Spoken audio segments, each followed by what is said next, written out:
order. Tonia Antoniazzi to move the motion. I'd like to move that this House considered E-petition 619334 relating to legal rights to access abortion.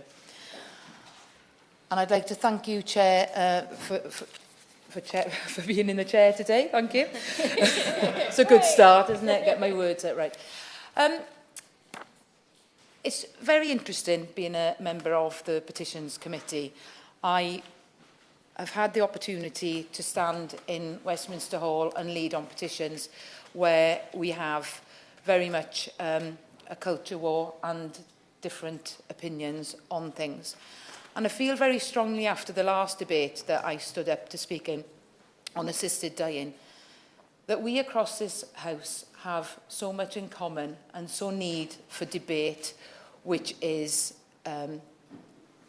sensitive, but actually doesn't leave us in our echo chambers. It's very important, and I was brought up in a Catholic education. I feel very strongly about some of these issues, but I also feel that we need to discuss, and I'd like to set the tone, maybe naively, I hope not, for this debate today, because it means so much to so many, from regardless of their own beliefs. Firstly, I'd like to thank Caitlin, who is with us today. She started the petition that we are discussing. And in a climate where many are cynical about political institutions and the impact that individuals can make, shows it basically the fact this petition by one woman gained over 150,000 signatures. Yeah. And that is an incredible feat, because to make that happen shows what a great democracy we have in this place. I had the pleasure of sitting down with Caitlin to discuss why she created the petition and why for her it is incredibly important to be proactive when it comes to a woman's right to choose. And Caitlin is a dual national, UK and US citizen, and was moved to start her petition because of the recent overturning of Roe versus Wade in the United States, which, due to various state-level trigger laws, has seen the access to reproductive healthcare stripped from millions of women overnight, criminalising healthcare providers and snatching away the rights that were seen as settled for a generation. Roe versus Wade has shown in the starkest of ways the fragility of those rights which are preserved, not through a positive legislative statement, but like our own Abortion Act, are drawn from exceptions and interpretations of the law. It's impossible to think of any other basic health services that are accessed like this, particularly in the United Kingdom, where free at the point of use healthcare assessed through the National Health Service is a matter of pride. For Caitlin, abortion as essential healthcare has a particular resonance. Her grandmother suffered a late partial miscarriage and required a late in-pregnancy abortion, a procedure that not only kept her alive but enabled her to have further children. I've mentioned Roe versus Wade, and we have all seen the horrific stories emanated from the USA since the Supreme Court overturned that case. A woman in Wisconsin left bleeding for more than 10 days after an incomplete miscarriage. The doctor in Texas told not to treat an ectopic pregnancy until it ruptured. A 10-year-old child pregnant with a rapist child forced to travel across state lines to get an abortion. Now, these stories seem a world away from us, but much like the USA, in the Roe era, abortion in England and Wales isn't a legal right. I will. Thank you very much. I thank the honourable member for giving way. She's making a very important and a very powerful speech. But I wonder if she agrees with me that it is extremely worrying that a member of the public should feel that our rights are so under threat and there's so much of a danger of us going down the same route of America that they felt moved to present this petition. And it illustrates just how serious the situation is at the moment. Yeah. That is so true. And I thank the Honourable Lady for her contribution there, because it does that is what is so brilliant about petitions. That is what is so brilliant about Caitlin wanting to make that difference and to have her voice heard and the voice of over 150 signatures, because we don't want that to happen here. Will you allow me? I shall. I'm confused. The reality is that the conditions under which abortion are permitted are set out in statute law. They would require primary legislation to alter them. The petition would appear to wish to hand those decisions to judges by establishing a right that will be interpreted by judges in exactly the way that the Roe versus Wade has been reversed by judges. Much better to stick with the position that we have based on democratic provisions in this House and statute law. I thank the Honourable Gentleman for his contribution there, because I'm not actually presenting my views per se. I'm presenting the views of the petitioner.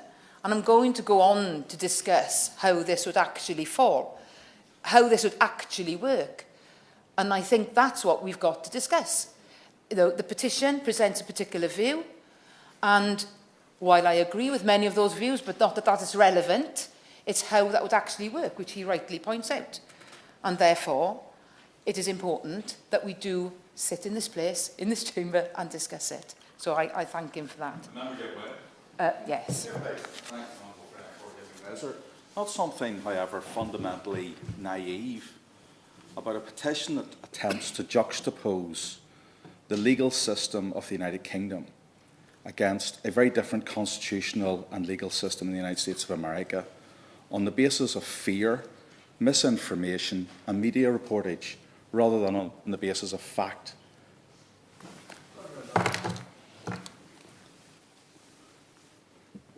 I fundamentally disagree with those comments, because I as a woman, to see what has happened in America does give me fear, and I don't believe that there is a great amount of misinformation. But I do believe that where we get our information from, and he raises a very valid point, is very, very important, and that those echo chambers I spoke of at the beginning of my speech, we do not stay there. We must discuss and debate, which is what is so good about this opportunity and this petition. Incredibly generous in giving way, and I applaud the tone in which she's presenting this case. I think the problem that some of us are grappling with is that in America, what appears to have happened is that the Supreme Court had its political complexion changed and therefore came to a different decision. I, for one, regret the overturning of Roe v. Wade. Having said that, it therefore seems strange, as my neighbour and colleague has just said, it seems strange to be suggesting that we should be moving away from the system we have, where Parliament decides what should and shouldn't happen on a matter of policy of this sort, and handing it over to judges for whatever interpretation of the law they may choose to come up with. And again, a very valid, a very valid point, because that is here to be debated and for us to discuss today, and that is why it is. Does this being enshrined in a Bill of Rights actually work? Is that the political lever that is necessary? I don't necessarily believe that's the case, but I shall continue with my speech. I thank my friend for giving way. And if I may, I'm very interested to hear what she has to say next, because it is not the opposition who are bringing forward a Bill of Rights or claiming to bring forward a Bill of Rights, and I'm sure that's one of the issues we might get into, whether or not the legislation presented does represent that. But the concept of a Bill of Rights has been brought into British politics. And so it is absolutely right that we discuss what should be enshrined in that legislation and whether that includes a woman's right to choose to have an abortion, which many of us feel is a human rights issue. Just because it has not come before, it is the very piece of legislation that brings the debate that I know she's about to bring for us that means that we need to have this conversation. And I thank my honourable friend for her comments, because it is the Bill of Rights that has been discussed, that is to be brought forward, that, you know, that triggered Caitlin into wanting to protect women in this country, whether that happens or not. So this is what I wish to discuss. So, moving on. Abortion in Great Britain is still a criminal offence. The 1967 Abortion Act simply made abortion legal in certain fixed circumstances. And so it's a product of its time, enacted in part to ensure women no longer suffered serious health problems or even death because they were too afraid to seek medical help after an abortion. It's therefore ironic that its requirements, designed to pass a parliament of more than half a century ago, risk women's health. The Abortion Act, as we know, requires that 2 doctors approve each request for a termination, a legal requirement which serves no clinical or safety purpose, which often delays the process, despite abortion being safer the earlier it is performed. And the fact that abortion continues to sit in the criminal law has a chilling effect on medical practice and doctors' willingness to authorise abortions.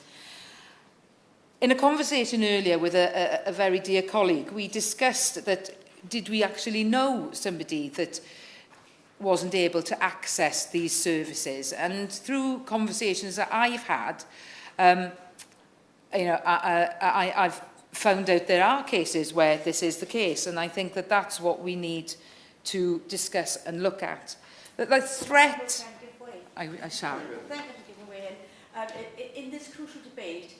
What about the aftercare of women? We're talking about changing the law, and a number of my constituents are very concerned that that would lead to abortion up till birth. And we know that, you know, there's about 80% of women who want the time limit reduced. But what about, beyond that, the mental health of women who've had abortion? Where is the care for them? Where does this address anything that's never been properly addressed for years and years? My honourable friend makes a very valid point about the aftercare of women who choose or choose not to have a termination. And that's something I feel personally very strongly about, that those cares, it may be years down the line that you may need that support, and that support is lacking. So I agree with her on that point, and it's something we need to discuss further. So, we really, just find my place again, sorry. This threat of prosecution is a real, is a real fear, and it's a fear also that deters doctors from wanting to enter into this fundamental area of women's healthcare. And so, we're really pleased to see early medical abortions being safely offered from GPs and other community settings, as it is in other countries. Mm-hmm. And the fact that all non-hospital based services must be specifically licensed and approved by the Secretary of State can be a barrier to improving access. Women who are unable to travel to clinics because of distance, personal circumstances, maybe coercive relationships, medical conditions, are poorly served by the current framework. And if they take matters into their own hands by accessing pills online, they risk prosecution and prison. And this is a real concern. To talk of prosecution in these circumstances might seem laughable to some, but a recent Sunday Times investigation found that 52 women since 2015 have been reported to the police for allegedly breaking abortion laws. And I spoke to the British Pregnancy Advisory Service, and they're aware of multiple instances where the existing law that criminalises abortion has been used against women who have ended their own pregnancy. For example, some of the examples that have been given is a migrant woman in Oxford in 2021 obtained and self-administered medication in a failed attempt to end her own pregnancy. And when she was taken to hospital, the doctors performed a successful emergency C-section and seemingly then reported her to the police because they found the remnants of of medication in her vagina. So she's now a parent to a toddler, but is still being prosecuted for attempted procurement of a miscarriage. And last year in London, a woman was admitted to hospital in need of a surgical procedure to end her uterus after a stillbirth at 24 weeks as a result of abortion care sought within a formal healthcare system. So, while she was on the ward post-procedure, she was arrested by the police and taken to a police station and kept in a police cell for 36 hours. I can't imagine any woman or girl ever wanting to be in this situation. It's just absolutely the most... When you grow up, when you're that little girl growing up, you just want to... You think about your lovely family, you think about the children you're going to have. You say, by the time I'm 24, I'm going to be married, I'm going to have 2.3 children, I'm going to live this life. And the hopes and the dreams of women when they find themselves in this situation is devastating to them, because they don't want to be in that situation. They don't want to have been treated like that. And I feel very strongly that having this debate today is really important. Yes, I will. Absolutely right. The sheer compassion this has to come out. I mean, there's something like 800,000 pregnancies in the United Kingdom last year. In the last 7 or 8 years, I think there's been 17 people brought up on the issue that the member has identified. Only 2 have been charged. So there's such a limited, narrow area that we're actually dealing with, that it's not widespread. And I think that we need to keep that proportion there, and I think it's important that those matters have been put on the agenda by the member. Well, to be totally frank, we should have decriminalisation. I don't believe there should be 1 or 2 or any woman be made to feel like that. When you have to do it, it's very difficult. Well, fundamentally, and the right honourable member knows that we will disagree, but the fact that we can have this debate is the most important thing. And I'll have to move on, because I know we just won't agree. So, but again, it's important that everybody's views are heard. A 15-year-old girl was investigated by the police after a stillbirth at 28 weeks, accused of an illegal abortion. Her phone, her laptop were confiscated during her GCSE exams, driven to self-harm by a year-long investigation. Really, moments in a person's life, in a woman's life, that have been really, really impacted on. And it only concluded when the coroner found that the pregnancy had ended as a result of natural causes. Imagine going through that when you're going through your GCSEs, your whole life ahead of you. So the reality of criminalisation for the women investigated, their lives are being picked apart, they're being treated like criminals, and it causes huge disruption. They don't feel safe in accessing medical services. Their trust in the health service is undermined. And these women are often vulnerable women, children even, in desperate situations with complicated medical histories or mental health problems.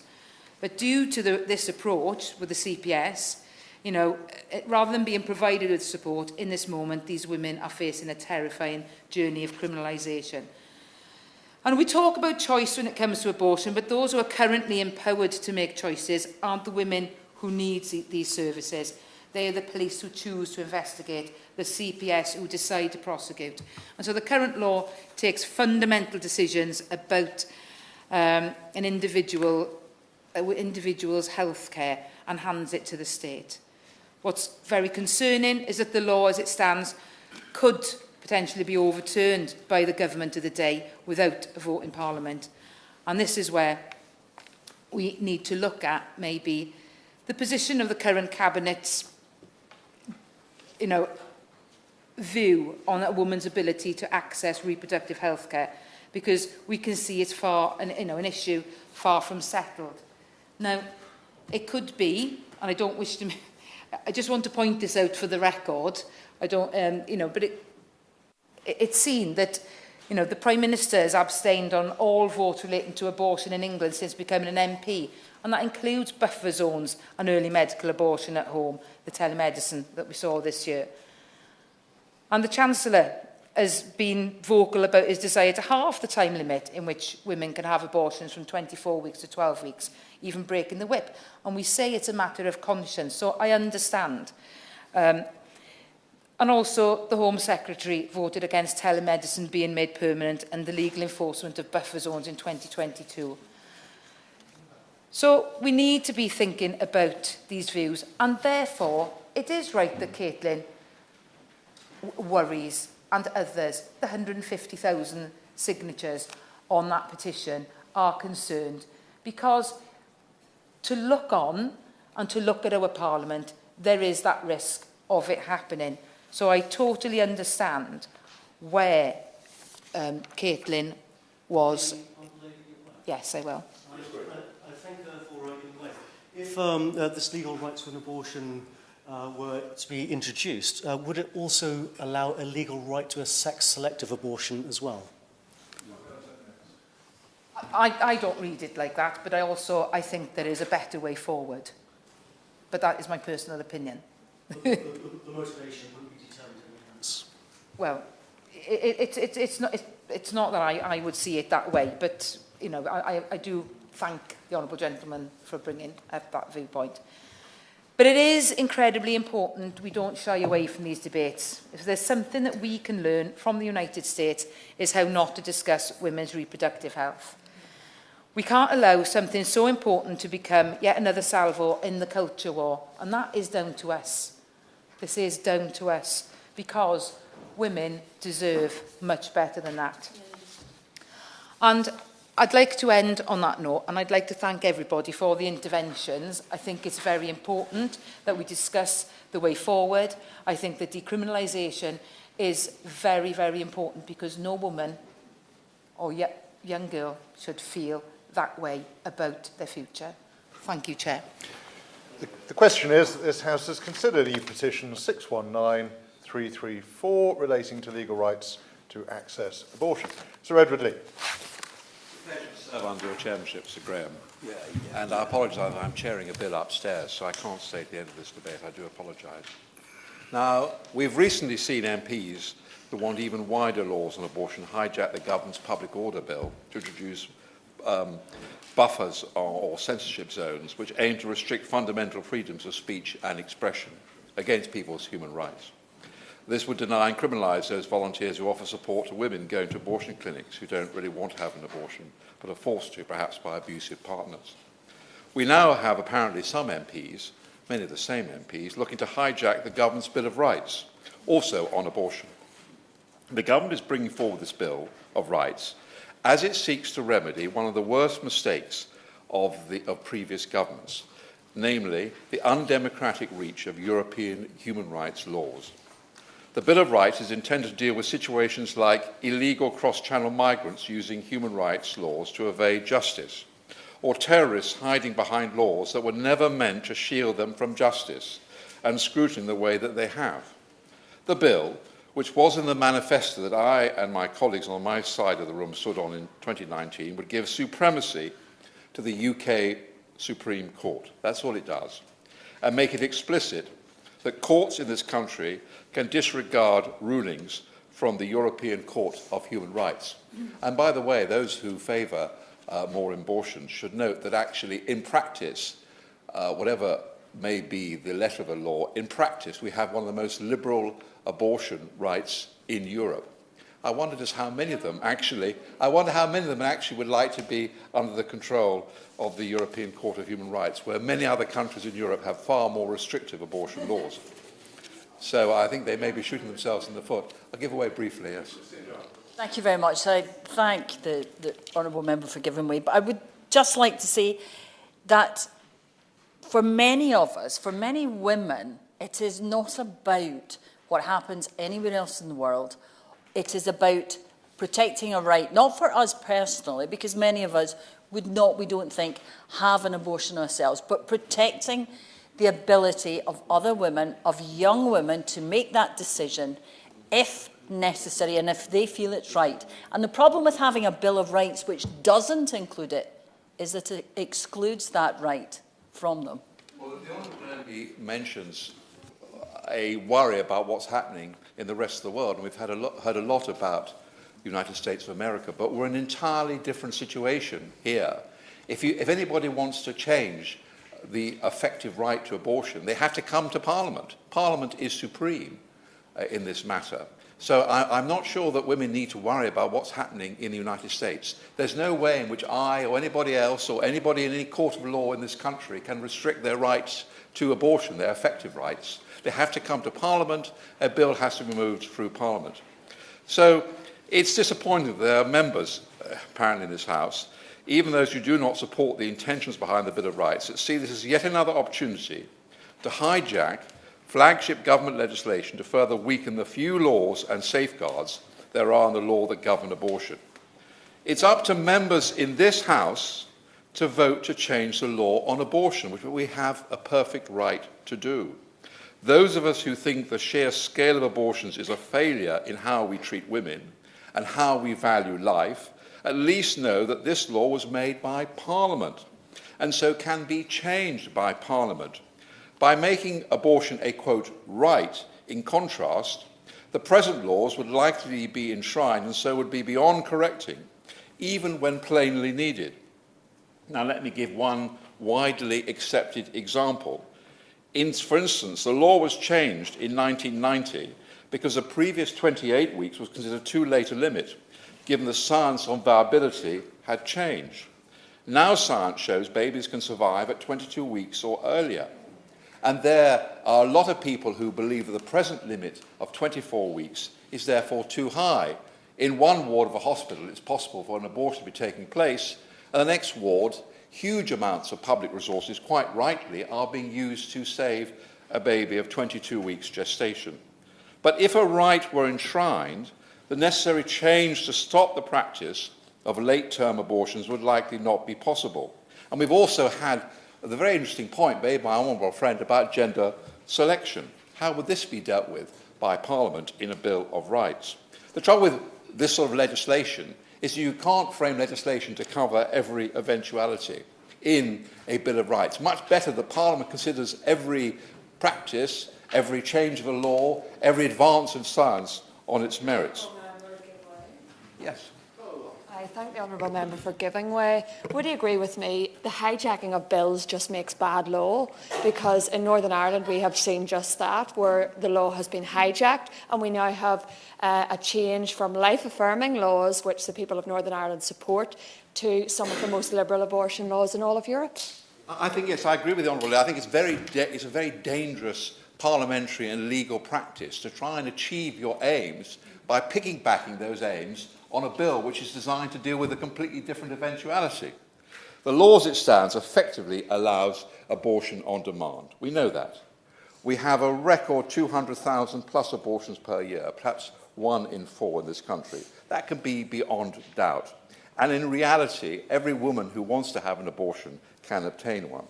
We do not need to include it in a Bill of Rights. Instead, we need to look at how the state has failed so many women that they feel abortion is the only option available to them, and to look at alternative modes of support. There is no real appetite to make it a right, aside from a vocal minority and various lobby groups, including the abortion providers themselves. A right to abortion would be a very strange thing indeed. The only right that we would regret using, and the only right we would ideally, actively seek to minimise. Nobody thinks that abortion is a good thing and they want more abortions. They may think it's necessary in certain circumstances, but it's not the sort of right we want to extend.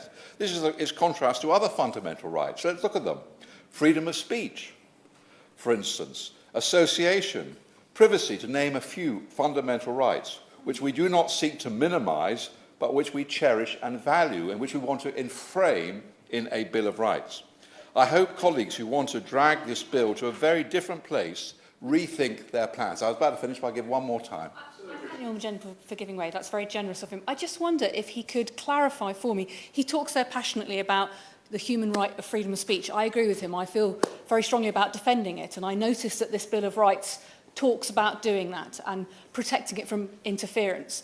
Can you explain to us what the difference would be in interfering in somebody's womb, which is what the human right to have an abortion would be? Why is it that this legislation is right to protect one right, but not another right? And why is it right this legislation would bring in the judges and give direction to the courts on one issue, but not another? Well, that's an interesting point.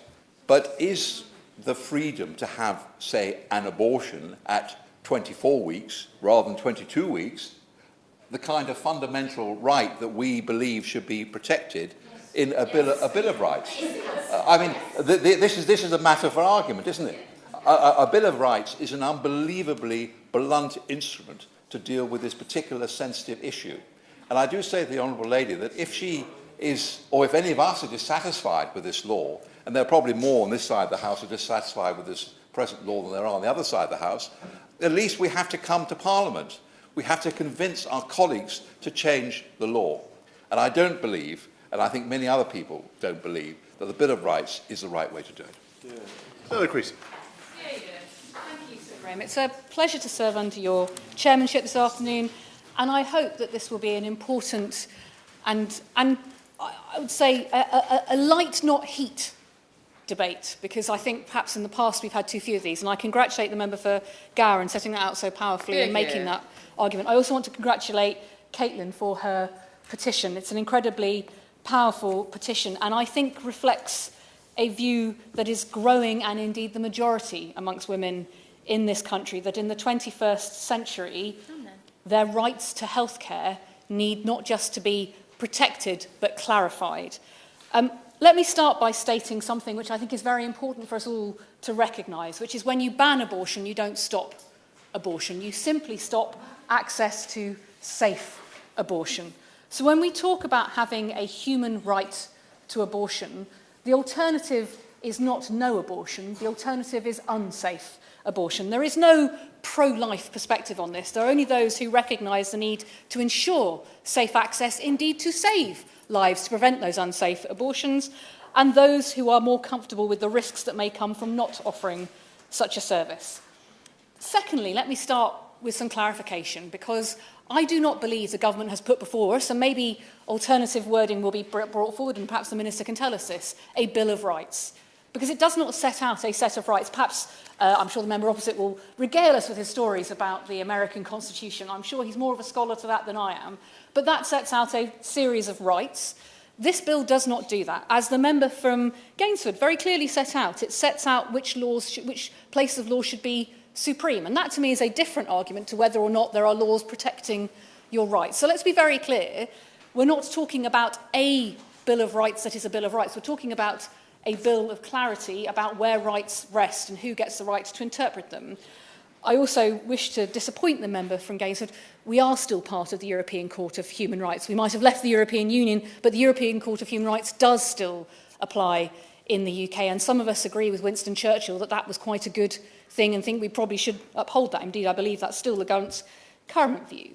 So let's also put to bed the idea that in passing a Bill of Rights, or a bill clarifying where rights are being determined, that would somehow mean that a particular right would be subject to judge intervention and other rights wouldn't. All the rights set out in this piece of legislation would be subject to the courts. Just as is freedom of speech, just as the rights of those people seeking asylum in our country.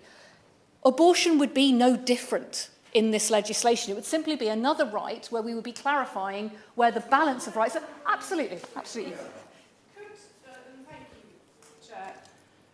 Would the honourable member agree that there would be very little disagreement with the right to protect freedom of speech? There'd be the right to protect freedom of expression or freedom of religion, practice whatever you want. Would she agree, therefore, that the subject of abortion is much more nuanced, and there are some people who would never take away a woman's right for an abortion, but it's not a black and white issue, and therefore it cannot be compared with the right to freedom of speech, freedom of expression, freedom of religion. It simply cannot be compared with that. So, I disagree with the Honourable Lady, and I would invite her to talk to campaigners in my community, for example, who feel very passionately about where the line about a right to religious freedom is drawn and the right to freedom of speech. These are not uncontested subjects. we all passionately believe that human rights are important, but how they are applied and what they mean in practice can often be a very different thing. And I would also argue that a woman's right to choose, and multiple public opinion surveys back this up now, is something the majority of people in this country believe should be a right for women, because right now it's not a right for women. A woman doesn't have a right to choose to have an abortion. We need to be very clear about that in this country, because that's where this debate is coming from. It's also where I agree with the member for Gainsborough when he says that this should be a parliamentary matter. That is exactly what this petition is calling us to do, and indeed what those conversations about whether or not the bill should include that. And I simply say to him, I don't know who he means to be a hijacker in this place, but I've always never believed that the role of opposition is to sit on the sidelines for 5 years cheering on the government's work. It's to look to make progress on the issues and concerns that you are concerned about. And if we can make progress on this very issue, I'll wager it will make a difference in many ways that he hasn't yet realised. Because we don't have a right to an abortion. Even those women seeking abortions do not have a right to an abortion. They have to secure the support of 2 doctors, and those doctors have to act in good faith to agree that a woman should have an abortion, because the alternative would require her to have mental distress or physical distress or a threat to life. That is not a right. I will happily, of course, give way. I'm interested to see what the Honourable Lady thinks the effect will be of having a general right to abortion in statute. Because not set aside the provisions of the existing statute. The judges would be constrained by statute law. They cannot set it aside. It would merely be a gesture politics. I'm very glad that the Honourable Gentleman raised that question, because he can doesn't need to look far to see an exact example of actually what does happen when you have a human right to an abortion. Because let's be clear, it's women in England, Scotland and Wales in this nation state who do not have access to a right to abortion. Women in Northern Ireland do. So we have already now got legislation on our statute book that directly gives women in Northern Ireland a human right to an abortion, which means that there is... Without an act. Well, there wasn't. The gentleman is shouting, but I guess he missed out on the very debates we had in 2019 about this issue, where this place did indeed pass legislation. And that's a very interesting mechanism for this bill, and why this bill could be the right vehicle for this, and why a human rights perspective is important. Because those of us who believe the time has come to say abortion is healthcare and to remove the criminal element recognise that removing the criminal element requires you to replace it with an alternative foundation for those rights.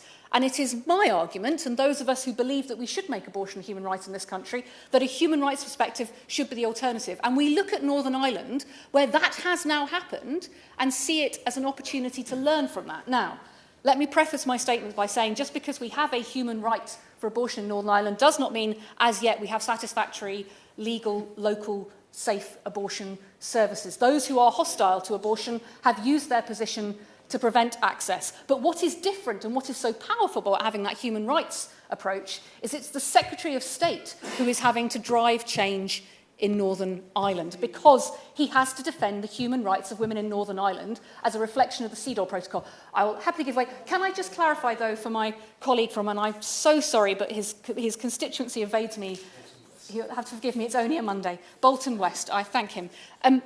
Changing the foundation of that legislation does not change the regulations about whether or not sex selection abortion would ever be legal, about the time limits. It's simply about that fundamental principle, because right now, his female constituents do not have a right to an abortion. They may be able to go and request one, but somebody else makes that decision. And in that point, I'll happily give way to his question. I thank the Honourable Lady for giving way. I think she does clarify the point to a certain extent, but she also does highlight in that clarification that some people, women or families, do choose to have a sex-selective abortion, which is a contrast to the argument being made about it necessarily always being about healthcare. There are other factors as well. I'll just gently say to the gentleman that if he's dealing with families where that is a possibility, prosecuting a woman who is being asked to have a sex selection abortion rather than supporting her or recognising what is not the way ahead. And the cases my colleague from Gower set out so powerfully show why decriminalisation is a very live issue, because it's the 21st century, but this country is still prosecuting women for having miscarriage. It's still threatening them with investigation.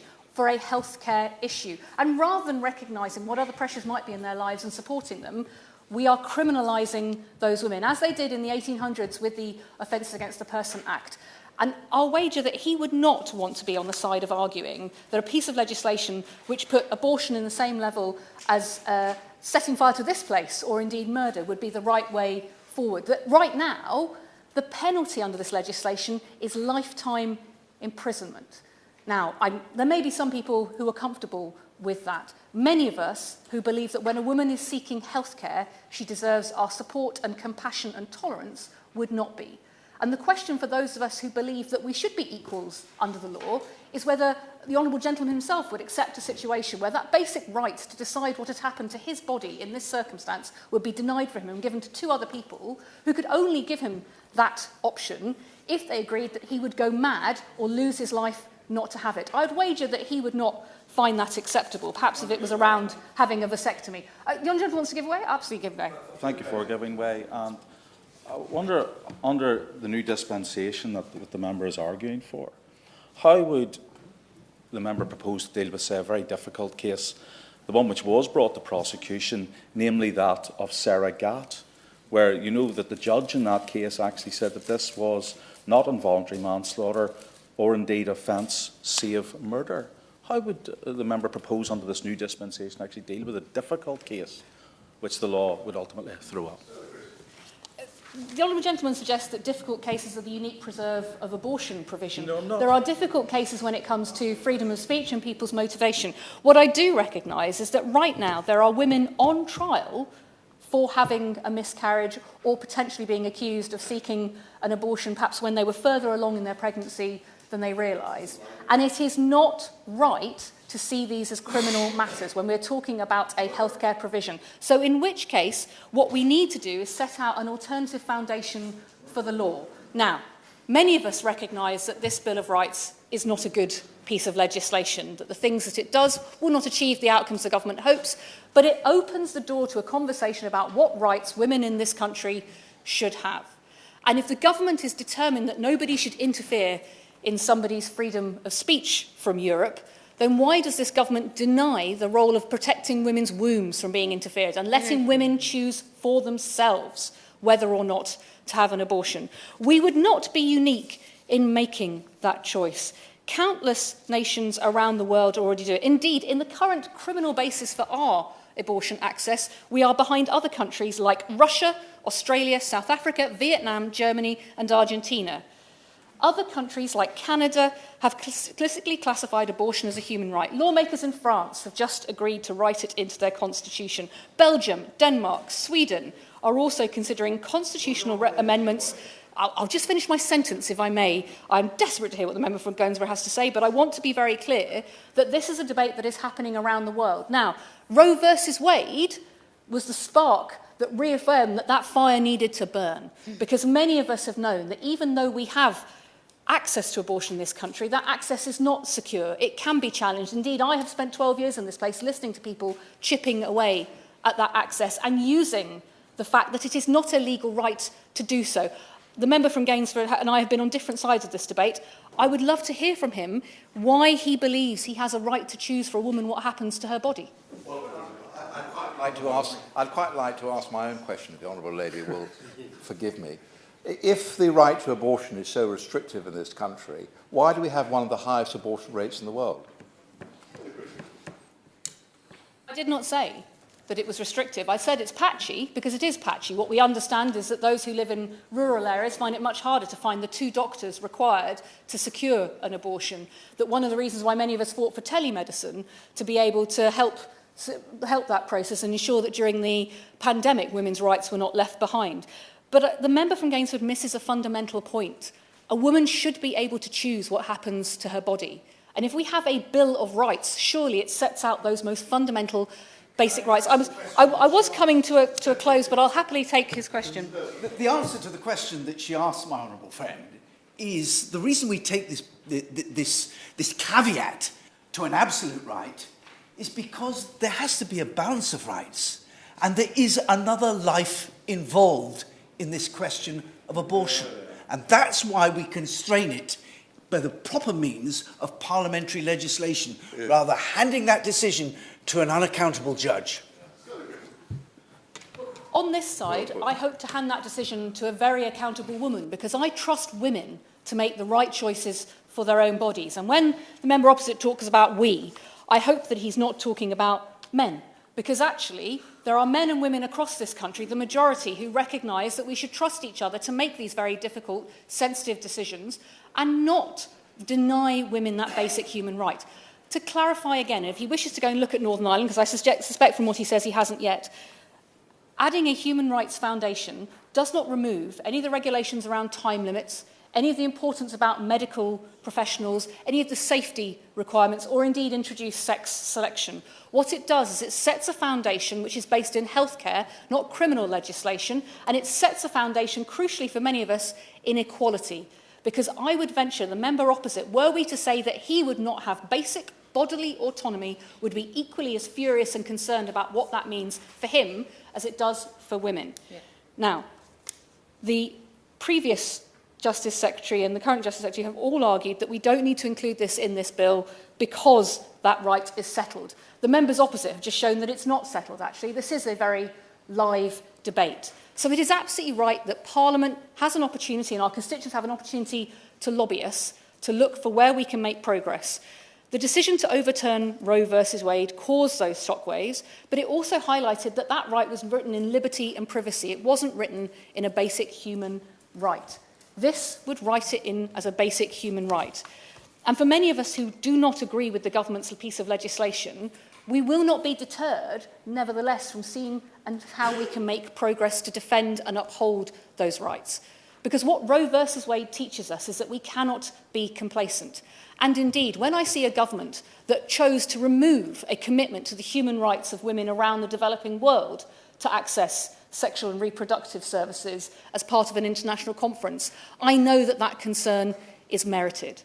So I ask the Minister if he will clarify why is the source good for the goose but not for the gander? Why is it that we have a piece of legislation that will set the limits on interference in free speech, on deportations, but the government somehow says that it would be wrong for the courts to be involved in upholding a woman's right to choose? These arguments do not make any sense, but they reflect the fact that it is time that this House... All right, one more time and I am going to... She's making a powerful speech, even though I fundamentally disagree with most of the points she's making.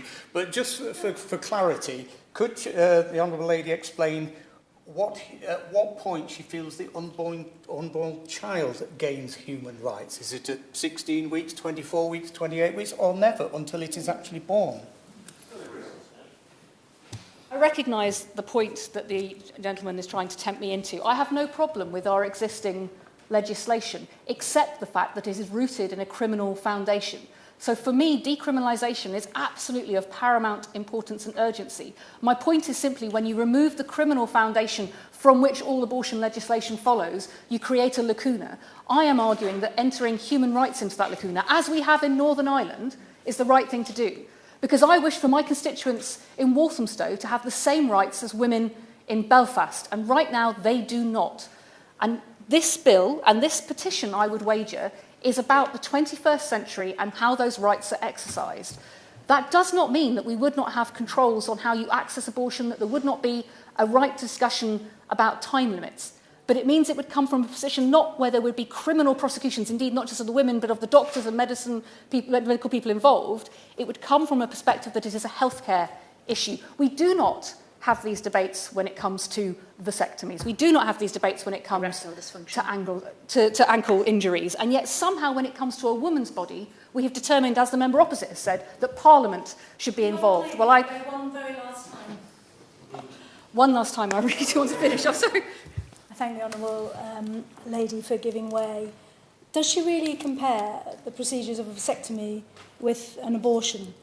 Does she see them as of equal and like standing when one involves, as has been described by others, a second life? And she herself has said that she recognises that there is a point at which, during a pregnancy, where those rights are conferred on the unborn. I would say to the member opposite, turn the question round. Why does she believe that it's acceptable for men to be able to choose to have a vasectomy, but a woman cannot choose what happens to her own body? Why do we deny women choice over their bodies, but we don't deny men? And forgive me, but I did do biology at school, so I know that there are often two people involved in the creation of a baby. So surely we should hold men equally accountable, yet somehow we don't deny men the rights to their bodies and bodily autonomy. I want to come to a finish, Sir Graham, because I know there are other people who have different views to me who wish to make their point. My point is simply thus: to argue that the Bill of Rights is the wrong vehicle is to miss the point, because this right does not exist for women across Scotland, Wales and England as yet. It does exist in Northern Ireland.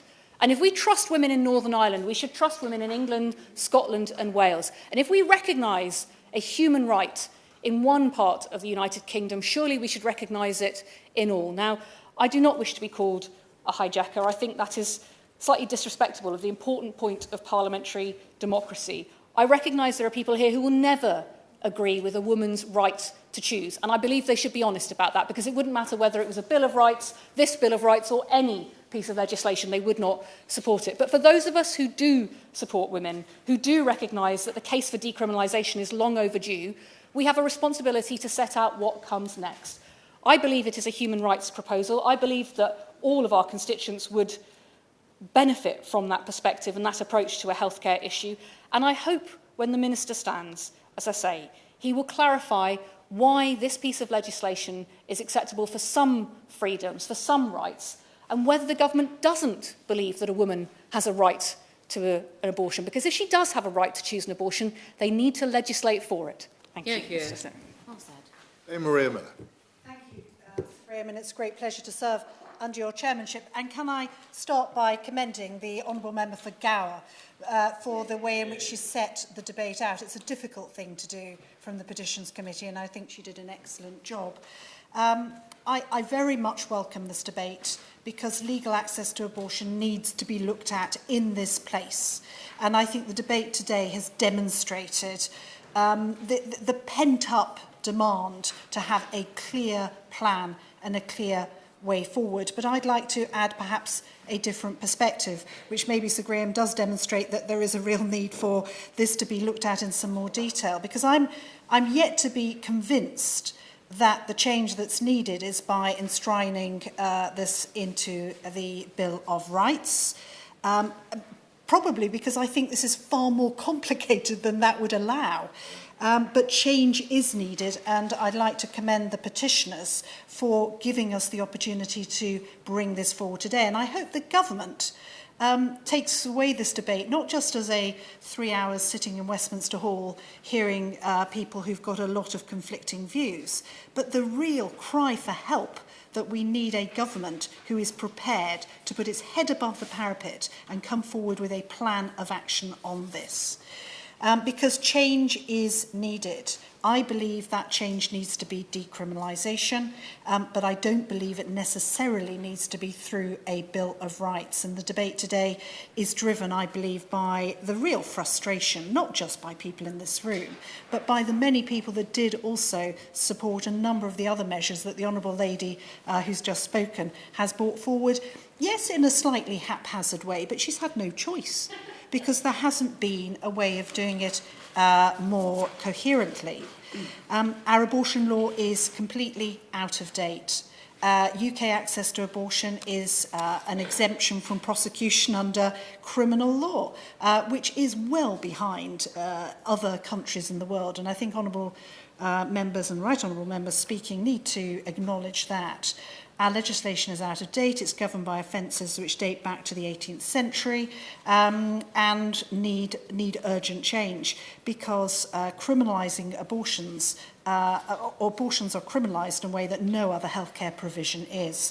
The 1967 Act gave a very limited number of exemptions, and other than that, the law outdates or predates even when women were able to sit for election to this place. So, of course I will. Thank you very much. Thank the Honourable Member for the way she mentions the 1967 Act. I know from what my mother told me at the time, because I was actually too young to know about it, but that act sparked a huge feeling of social revolution almost in this country and in the rights of women, that many women now feel are actually under threat. And while Roe versus Wade may have happened in the United States, the sentiment that it reflects is something which women in this country feel very strongly is a threat to their rights. So in decriminalising abortion and including it in the Bill of Rights, one or the other perhaps, we would be re-establishing that social change and that revolution in women's position in society. Can I thank the Honourable Lady for her intervention? And I think she's right to say it could be one or the other. But at the moment, we have no clear path to understand how and when we're going to have that discussion. And I pick up one other point relating to the 1967 Act, which is too often when this issue is raised, we're told these are issues that are brought up by backbenchers. And indeed, the Honourable Lady who spoke has done that on many occasions, has brought up issues from the backbenches. But that's left us with an incredibly piecemeal approach to reform in this area. And I do hope that my right honourable friend, the Minister, does not say this is a matter for backbenchers, because it no longer is, for the reasons that the Honourable Lady who just intervened on me has said. This is a very complicated issue and it needs dealing with by government in a comprehensive way. Because I believe, as a result of a phenomenal change in the way women access abortion in this country, the law is now lagging well behind the reality for most of our constituents. 87% of abortions are now medical abortions. They are not surgical.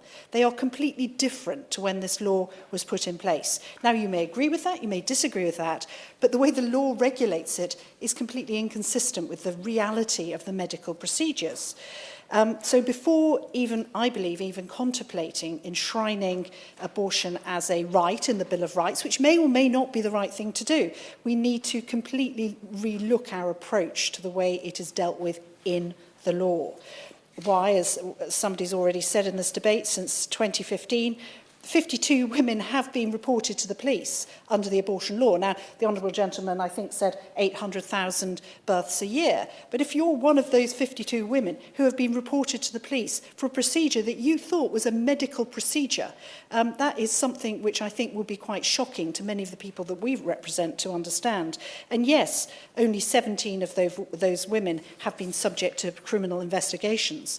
But how many other medical procedures have been subject to criminal investigations? I think not many, Sir Graham. The Women and Equality Select Committee, when I chaired it, did an inquiry into abortion in Northern Ireland, which identified the chilling effect that the law has on medical practice in some circumstances, leaving vulnerable women without the help that they needed. And I pay tribute to the Honourable Lady for Walthamstow for really building on that and bringing forward measures which we were able to, in a piecemeal way, change the situation for that particular group of women. Now, I understand why the situation in the US has excited extreme concern in this country.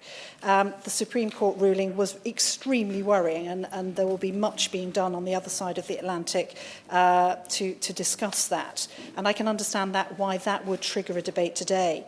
But if the motivation is to put abortion on a firmer footing, I think we need to really carefully consider a different approach than just attaching it to the Bill of Rights, which I think may not give us the opportunity to discuss it in the depth that we need to.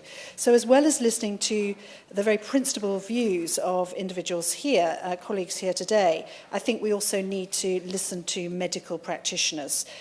The British Medical BMA is very clear that abortion should be regulated in the same way as other clinical procedures, which are already subject to an extensive range of professional standards, regulations, criminal and civil laws. And rather than criminalising women, we need to make sure that we have the right medical help in place and that they aren't afraid of accessing it. And I fear that debates like this today could unintentionally create more fear amongst those who do need to, for whatever reason, access abortions. I absolutely defend the right of honourable members and right honourable members to completely disagree with the idea of choosing an abortion, but every woman in this country must have that right to make for themselves. That is the country we live in today. There's no need for that to be in a Bill of Rights, I believe, in the same way as there's no need to put other medical procedures into a Bill of Rights. Changing the basic law is something which has the overwhelming support of the Royal College of GPs, the Royal College of Obstetricians, the Royal College of Midwives and the BMA. So why do we put our views ahead of those of medical professionals on this issue and no others?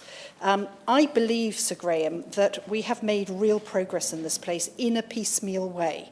And I think people fail to see the level of support for buffer zones when that amendment went through the House. I fear that perhaps the voices in this debate today are not entirely representative of our broader group of colleagues, because not only have we seen buffer zones agreed to, we've seen telemedicine agreed to, we've seen decriminalisation in Northern Ireland agreed to. So let us just be really careful, and perhaps the Minister needs to be really careful that he does sense the proper mood of the House when he's considering these issues, because I think that sometimes these smaller debates perhaps don't reflect that. Sorry, somebody was trying to get my... No, okay. I ask in closing, Chair, that the Minister perhaps gives us a little bit more light on what the government is planning in this area. It is clear they don't see this as an issue in the Bill of Rights, but what is going to be done instead? When I probed the, I think, previous but one Health Secretary on this issue during departmental questions, I then received a written answer back to my question clarifying that there is a sexual and reproductive health action plan which is currently being drafted by the department. And I was assured in a letter in August that abortion was going to be part of that. So perhaps the Minister might want to update members who are present in this debate today what the progress is there, because we don't need another set of piecemeal proposals. We need a government who's going to grasp this difficult issue and put together a proper plan so that we can have something which our constituents would seem not only reflects their experience of this very difficult area, but also heeds the very clear concerns of the medical profession. Chair.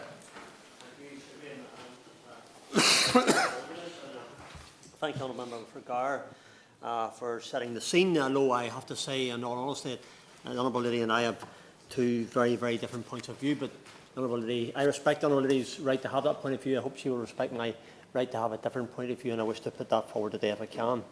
Always a pleasure to see the Justice Minister in his place, a Minister who I hold in high regard. We all do, I think, to be fair. And I look forward very much to his comments, and also to those right honourable and honourable members who will make their views known on an issue. I don't think there's been a debate on abortion in my time in this House that I haven't had made the effort to speak on and express the views on behalf of my constituents. I take, with respect to the Honourable Lady, she referred to Northern Ireland. My understanding very clearly in the polls is in Northern Ireland that the majority of people are absolutely opposed to abortion on demand and the system of abortion that there is in Northern Ireland at this present time. That was imposed by this House. I will refer to that, of course, but I just want to put it on record that that's the case. I've received literally hundreds of emails, as I know others have, on this debate from my constituents of all ages and both genders, from all political opinions and from all religious persuasions, on the importance of speaking up for life, and furthermore, the point of speaking up for both lives of the woman and the unborn child.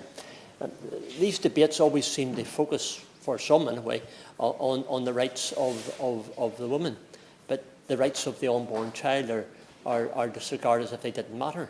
I want to put on record my position, Mr. Chairman, which is to protect the lives of both the ladies and the unborn child. I'm going to refer to that later on as well. So I will always be a voice for the unborn child. I believe totally in the right of life, and thank the organisation, the Right to Life, for their help in preparing evidentially for this debate today, and some of the things that they've made me aware of. So I will continue to do this. This is the right thing to do. I'd like to address an important point that often gets misunderstood in this debate. It's fundamental to what we're talking about. There's no right to abortion in international law. The House has come under intense pressure to change the UK's abortion laws so that they conform by international law. But let me be clear, let us all be clear. The European Convention on Human Rights does not recognise a right to abortion. The UK is under no obligation, I think the Honourable Member in the interventions referred to that, to change its laws to conform to international law. Don't take my word for it, of course. Look at the evidential base. The European Court of Human Rights has confirmed there is no right to abortion in international law. It has maintained this position for over the last 30 plus years. The USA and others have referred to it shouldn't and can't influence the law in the UK. So I'm glad to say that the UK retains its own jurisdiction to make its own laws, and there's no need nor demand to change those laws to recognise a right to abortion. Furthermore, we in Northern Ireland have the jurisdiction to make our own laws, at least we have on most occasions, but on other occasions we don't have, because other members think it's better that they should make a decision here rather than the elected representatives back home in Northern Ireland. As my party's spokesperson for health, I will get across the point on behalf of not just my constituents, but all those in Northern Ireland, the vast majority, who feel that their democracy has been overruled. The decision was able to be made in Scotland and Wales and here in England, but somehow not in Northern Ireland. So I want to speak for women in my constituency in Northern Ireland who oppose the abortion, and they do not agree with the legislation that has been imposed by Westminster upon us.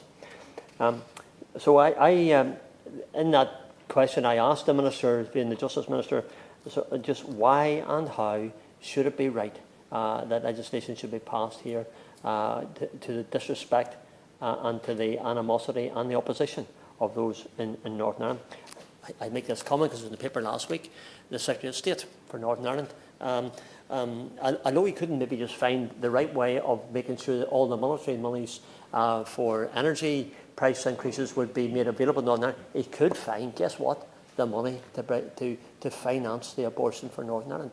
So, I mean, I asked that question with great respect to the Secretary of State, just how can he do one thing and not do another? With the recent introduction of the Northern Ireland Executive Formation Act 2019 and the Abortion Northern Ireland Regulations of 2020, women are now able to obtain abortions in Northern Ireland. Abortion is available de facto on demand for 24 weeks gestation.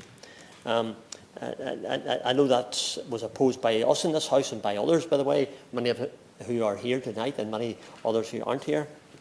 I find this shocking, but also very, very saddening. I have a constituent who had her daughter at 26 weeks of age. I've met that lady. I think others have referred to it. And when she was born, she could fit in her daddy's hand, that palm of hand. That's how big that wee morsel was. But that lady today is a full-grown lady.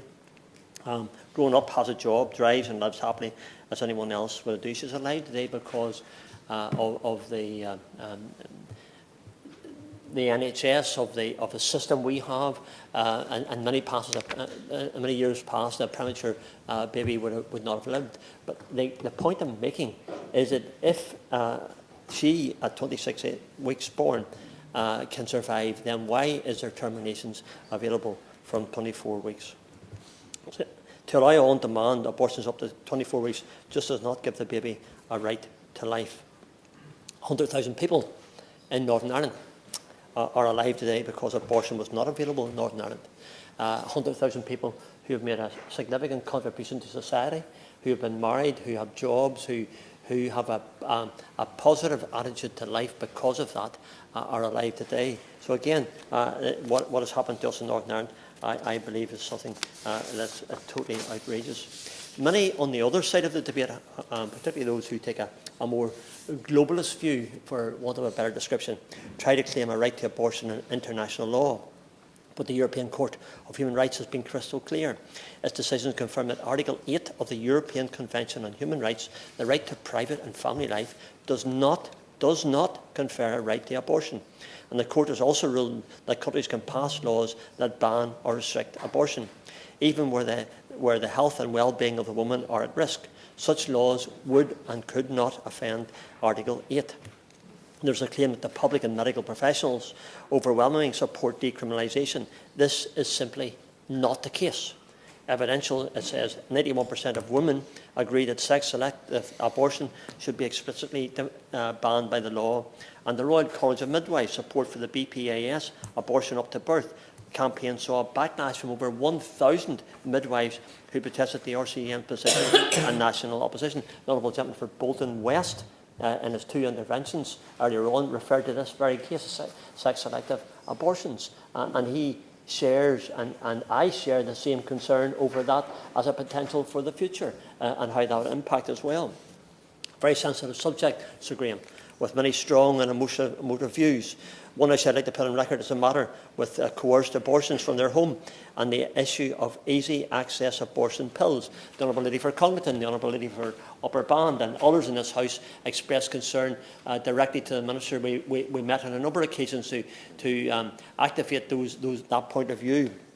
This became more notable throughout the pandemic too, where women were subject to phone calls to discuss their options and send pills, often without requesting them and usually under duress. And that was our concern, always was, that it's been used maliciously and wrongly. So no face-to-face discussion or assessment, a step backward, not forward.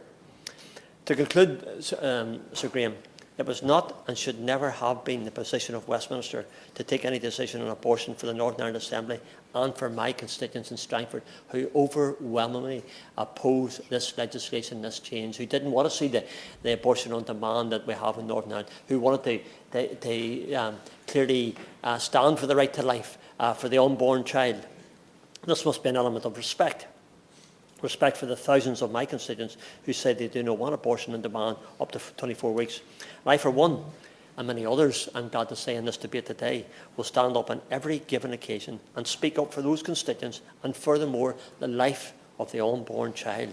I will also speak up for the constitutional value of Northern Ireland within this United Kingdom and its place as a legislative body where any decisions on abortion should have been taken place in any case. Thank you, Mr. Chairman, for that, and I look very much forward to the Justice Minister's response. Ever mindful, let's protect the woman and the unborn child equally, and not to the detriment of one as against the other, which is what some are putting forward in this chamber today. Fiona Bruce. Thank you, Sir Graham. Pleasure to serve under your chairmanship, and indeed always to follow the honourable member for Strangford. And I do want to thank the Honourable Lady Member for Gow for the gracious tone in which she introduced this debate, so right on such a sensitive issue. It is encouraging to note how many colleagues are here today expressing concern about the wording of this petition, and I join them. The idea of a right to abortion not only conflicts with the established position of international law on the right to life, but would also cause huge complications for our domestic law. Including abortion in a Bill of Human Rights is inappropriate and likely to result in extensive litigation to establish the extent of such a right. This petition is, whatever our views on abortion, therefore from a legal perspective misguided, and I agree with the response of the former Justice Secretary when he said there is no strong case for change. I'd just like to refer to one point made by the proposer of the debate. When the Honourable Lady referred to just one woman bringing forward this petition, and it's true that the petition has been brought in the name of one person, but let's be under no illusion here. This is part, the move to create abortion as classified as a human right, is part of a very well coordinated national and international campaign to have abortion declared as a human right. So I'd like to start, if I may, firstly, to comment from the international perspective on this and to say a few points about the robust protection of the right to life in international law and the explicit rejection of the so-called right to abortion. And it's important for us to start with this perspective because we've heard it said that the UK must adopt more expansive abortion laws because of international law. But why should we? We are not under any obligation to liberalise abortion laws from international legal texts. None of the 9 core treaties that the UN recognised have recognised abortion as a human right. Human rights are, by common definition, inherent or inalienable rights or freedoms afforded to every person without discrimination. They must be upheld and protected by governments, and I'm sure that any new Bill of Rights in this country will seek to robustly uphold those fundamental rights. But international texts on human rights have never included abortion. Allow me to reference this with 4 points. Firstly, the International Covenant on Civil and Political Rights affirms the inherent right to life. It contains a provision to explicitly protect the life of a pregnant woman, which in the preparatory text is explained as, actually I should say, in the travaux préparatoires, I think I've nearly got the French right, the preparatory text is explained as, to quote, to save the life of an innocent unborn child. Secondly, the Declaration of the Rights of the Child states, the child, by reason of his physical and mental immaturity, needs special safeguards and care, including appropriate legal protection, before as well as after birth. The need for such special safeguards have been recognised in the Universal Declaration of Human Rights. Now that quote from the Declaration of the Rights of the Child was confirmed by the Convention on the Rights of the Child, and the UK has ratified all 3 of those treaties. Indeed, the preamble to the Convention of the Rights of the Child was very much indicated that it was an impetus behind our landmark Children Act in 1989. And under that convention, all countries are obligated to ensure to the maximum extent possible the survival and development of the child, including the unborn child. Yes. I've been listening to both sides here, and I'm not hearing an answer to one question which seems to me fundamental, and that is, at what point does a fertilized egg become a viable human being with rights? And from one side, I'm not hearing any recognition that a baby about to be born is actually viable and has got rights, and on the other side, I'm not hearing that a newly fertilized egg is not yet a viable human being and therefore does not have the same rights as a human being. And it's going to be a dialogue of the deaf until both sides recognise that this is a spectrum and it's not an either-or. Well, that is a discussion which has been ongoing for a long time, and many in this room hold different views on that subject. I happen to believe myself that life begins at conception, but I know that others take a different view. The third point, the Convention on the Elimination of Discrimination Against Women, CEDAW, also doesn't advance any concept on a right to abortion. Nowhere within the text does it reference terms such as reproductive rights, pregnancy termination or abortion. Instead, it requires states to provide suitable care and services for women during pregnancy. And fourthly, the former UN Special Rapporteur for Health has told the UN General Assembly that there is no international law on the matter of abortion. I think it's also important for us to note that the European Court of Human Rights has never ruled that countries within the Council of Europe need to consider abortion as a human right, even though it has considered the matter several times over the past 20 years. 3 points are relevant here. The ECHR has affirmed that Article 8 of the European Convention on Human Rights, the right to a private and family life, cannot be interpreted as conferring a right to abortion. And I'll quote from a 2010 case, the woman's right to respect for her private life must be weighed against other competing rights and freedoms, including those of the unborn child. Secondly, the ECHR has ruled that forced abortions are a breach of Article 3, the prohibition on torture, noting that forced abortions can have, quote, long-lasting negative physical and psychological effects, end of quote, on women. And thirdly, the court has reaffirmed that there is no actual right to abortion, even in the, and I accept, the tragic case of rape. The UK really is under no pressure from the UN or from the European Court of Human Rights to reform its abortion law by classifying abortion as a human right. I'd now like to turn to consider this issue from the domestic perspective, if I may, and I know we've already had a lengthy discussion on this during the debate here today. But I would like us to acknowledge that if we include abortion as a right, as a human right, how chaotic that would make our laws here. We've already had the discussion, and there are different views on this, as to what a right to abortion would do in terms of, would it equate to decriminalisation of abortion wholesale? Would it create an absolute right to abortion?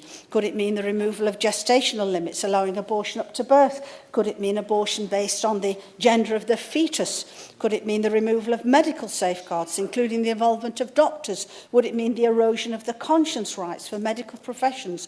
All of these questions would be thrown up. Yes. I genuinely thank the Honourable Lady for giving way, and because one of the things I try to grapple with is that, you know, knowing how women feel, and when I was on the Women Inequalities Committee, and the Honourable Lady from Right Honourable Lady from Basingstoke knows this because she was the chair, to listen to those women. Does the Honourable Member really believe that these women should be criminalised? Absolutely have the utmost compassion with any woman put in the position of having to make a decision about abortion. And I hope that nothing that I've ever said in all the years in this House, when I have stood as the chair and now co-chair for the pro-life group, has ever given that impression. I would never want to do that. But this proposal risks entirely removing safeguards in our country which relate to abortion and which I believe are right and proper. Yes. Yeah. Can I thank my honourable friend for giving way? And she's making an important case that she believes has a great deal of strength in terms of this not being viewed as part of a human rights argument. But does she not share my concern that every single Royal College of doctors, experts in this area, want to see a change in the law? Does she not think that even if it's not possible to do it through the Bill of Rights, that some other piece of government work is needed to make sure the law is fit for purpose? Or does she think they're all wrong? Well, it's very interesting that there are a great number of organisations, as the Honourable Lady has mentioned, or Right Honourable Lady, who are joining together in what I have referred to earlier as a national and indeed international campaign to see the law changed on abortion. And I do believe it is all part of a coordinated move to reduce the protection that already exists in our country today for the unborn child. Yes, I'll give way. Thank the Honourable Lady for giving way, and I fully support what the Honourable Lady is saying. In my contribution, I referred to the Royal College of Midwives. I referred to 1,000 midwives who expressed concern about the way, the direction we're going. What it has done is divided opinion. Of those who are in favour of abortion and those who are against. And quite clearly, this cannot be driven forward when we have a division amongst the people, the doctors and the nurses and themselves. Thank you, Honourable Member, for that intervention. In this country, we do already allow abortions to term where the unborn child has relatively minor and correctable physical conditions. And I've spoken about this many times in the House before because I have a son who was born with a club foot. 90% of babies with Down syndrome are aborted. A right to abortion would open the door to even more abortions after 24 weeks, a period of time inconsistent, as we've heard, with medical advances which enable babies prematurely born before this now to survive, now acknowledged as 22 and in some cases even 21 weeks. Yes. I think she's inadvertently now, notwithstanding her principal view, which I respect, that life begins at conception, but she has now addressed the question that my honourable friend from New Forest East asked: when do those rights come to the child? And it's on the basis of viability outside the womb. Whether we've got the answer, the correct dates right or not, I don't know. But nevertheless, that is the answer to his question. Well, I thank the Honourable Member, or Right Honourable Member, for that intervention. And indeed, I'm relieved that it is for this House to make a decision on when we review those weeks. And I'm hopeful that we will continue to be in a position to do so for a long time to come. That is an issue which we now need to look at again and see a reduction from the number of weeks from 24. We know that late-term abortions are unsafe for women. We know that most European countries have abortion gestation limits of half of ours, 12 to 14, and research shows that late-term abortions are distressing. And finally, polling shows that women don't want a time limit increase. All of this would be thrown into the mix if abortion is classed as a human right. In conclusion, there are many other things I could say against this petition, but I would just like to ask the House a simple question.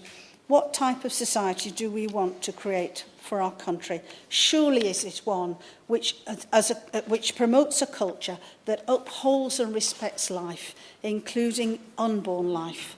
I am so grateful to live in an age where I know that there is science behind me, science that tells us that a beating heart can be detected at 6 weeks gestation, that the ability to feel pain can be evidenced from as early as 12 weeks, and that the sucking of thumbs can be seen at 15 weeks. I stand for the rights of the unborn because it is undeniable that they have life. As the campaign slogan states, both lives matter. Let's develop laws that protect the life of the unborn child more, alongside the lives of women. Thank you. Alex Davis-Jones. Thank you, Chair. It is a privilege to speak in this debate today, a debate which we greatly need and is quite timely. I would like to put on record my thanks to my good friend, the Honourable Member for Gower, in the tone in which he has led this debate. It is incredibly important and powerful, and she's done that with a great deal of respect and dignity. I'd also like to thank Caitlin, our petitioner, and everyone who signed this petition in bringing forward this debate today. But Chair, you'll be pleased to know that I will keep my comments brief, mostly because I've spoken about the need to keep abortion services available for all women at length on many occasions before. Let's be clear, abortion is a basic healthcare right that must be available to all who seek it. We are extremely fortunate in this country to have an incredible NHS at the heart of our communities, and while it may be under severe strain at the moment, and that is definitely a debate for another day, it is incredibly important that services like abortion remain properly funded and are fully accessible. Because we only have to turn our eye to what is happening across the world, as others have said, particularly in the United States of America and in Poland, to see how easily the fundamental right of what essentially is healthcare can be rapidly dismantled. However, we must also acknowledge that abortion is extremely sensitive and is an incredibly emotive issue that engenders passion views on both sides. It is absolutely vital, Chair, that anyone considering an abortion receives impartial, non-directive and clinical information on pregnancy in order to make an informed choice. And that is why I share the concerns of many, many signatories of this e-petition that we are considering today. As the government considers its position on all of our civil liberties in the Bill of Rights, they must consider whether abortion rights in this legislation are appropriate. Now, we all know the many reasons as to why an abortion might be sought. I don't need to list them for members today. But we must also remind ourselves that behind every abortion is a woman with a story, often a complicated one at that, and a woman with a choice. And it is that choice that we are seeking to protect. That is why we cannot bring politics or judgment of any kind into decisions over healthcare availability. Like colleagues from across the House, I am keen to hear from the Minister about his plans to enshrine abortion rights in UK law. And if the government does decide not to bring forward this bill, then where would be the best legislative fit for us to do this? We've discussed today about how the need for this to happen. If this bill is not the appropriate place, can the Minister clarify in his remarks where exactly members, hijackers, would be best placed to settle this once and for all? because we do need to push for change. I'd also like to push the Minister on discussions with his Cabinet colleagues in the Health Department on when we can expect the Women's Healthcare Strategy, because that is absolutely vital to this as well, to ensure that women have access to safe abortions. But we are in a very, very sad position, Chair, to be having our rights placed on the statute book at all in order for them to be valid. It shouldn't have to be this way, and I wish abortion was an option readily available to everyone, everywhere, who is seeking support, no matter their circumstances. So I hope the Minister can alleviate my concerns today. I look forward to working constructively with him and other members across the House to ensure that abortion remains a top healthcare priority for this government, and so that it remains a human right and all women are protected and ensured access to safe abortion. Thank you, Senator Charles. It's a pleasure to serve with your chairmanship. It's clear that the other side in this debate will want to make it seem like the woman's right to choose is under threat and perhaps even becoming increasingly difficult. But the reality, when you look at the evidence, is that you will find that it has never been easier to access an abortion in this country, particularly after the decision to allow medical abortions to happen at home. According to the Times, 1 in 4 pregnancies in Great Britain end in abortion, with last year 214,000 terminations being carried out in England and Wales, the highest number since records began, nearly half of which were repeat abortions as well. Those who wish to essentially decriminalise abortion often make the claim that they have overwhelming public support in their favour, particularly from women. But when you look at the evidence, it does not bear this out. In fact, it points in totally the opposite direction. Removing all legal restrictions would risk opening the door to late-term abortions on demand right up until birth and for any reason whatsoever. Polling from Savanta.com Res paints a clear picture on how out of step this is with public opinion. Only 1% of women wanted the 24-week gestational time limit to be extended, whilst 70% of women favoured a reduction in time limits. Absolutely. In talking about decriminalisation, we have a model in Northern Ireland now which brings that idea into practice. Does he have any evidence that there are end-of-term abortions happening in Northern Ireland? Because I'm not aware of that. It appears to be a way of shaping our law in a modern way rather than a way that replicates Victorian times. I thank the Honourable Lady for her intervention. I think the point I was trying to make was the fact that in practice, decriminalisation means there would be no specific law regulating abortion up until birth. And I think that is the problem we are grappling with here. If the Honourable Lady would forgive me, I'll make some progress. I think she spoke for just over 20 minutes, so I will take an intervention at a later point. This is hardly surprising given the fact that the EU medium time limit is 12 weeks. Since the point at which a baby is viable outside the womb is now closer to 22 weeks, far from discarding our time limits, it is clear that we should look to reduce them. I'd like to briefly turn to same-sex selective abortion, a point my honourable friend from Bolton West has already alluded to. Unfortunately, there is growing evidence of first-hand testimony from women who have been coerced into obtaining a sex-selective abortion in this country by their partner or family, and the fact that this is disproportionately targeting baby girls. As regressive as this may seem, sex-selective abortion would become entirely permissible under the decriminalisation that some would like to see. We must think about the message this sends out to women and girls, the chief victims of this absolutely abhorrent practice. Allowing sex-selective abortion does not empower or advance women's rights. We need to show girls that we will not allow sex-selective discrimination because they contribute and are valued by society every bit as much as boys. I'll give way. I thank the honourable gentleman for giving way, and on the point of that he is making, these women that have been coerced into having abortions, would he criminalise them? Thank the Honourable Lady for giving way. I think she's merging two very different things here. Again, I'll reiterate, the point I was making is that decriminalisation effectively allows abortion up until any point. If the Honourable Lady would forgive me, I'll make some progress. Regulations 2020 set out incredibly clearly what the requirements are. It is a point of... Not a point of order, Mr Bentham. Thank you, Sir Charles. Additionally, decriminalisation risks paving the way for abortion on request for a baby that has a minor disability or a particular genetic trait, a point my honourable friend from Congleton has just alluded to. Abortion for babies with disabilities is already present within our society, sadly. We have seen babies aborted because they have minor conditions, such as a club foot, even though these can easily be corrected through surgery. This is clear discrimination on the basis of disability, as brave campaigners such as Heidi Croter have shown in the past. Babies with disabilities will grow up to contribute and enrich our society. They simply must be treated and valued equally and the same as everybody else. With this and everything else I have mentioned, removing the few existing safeguards to the law which decriminalisation would do would send a signal to society that discrimination against babies with disabilities and sex-selective abortion is morally acceptable.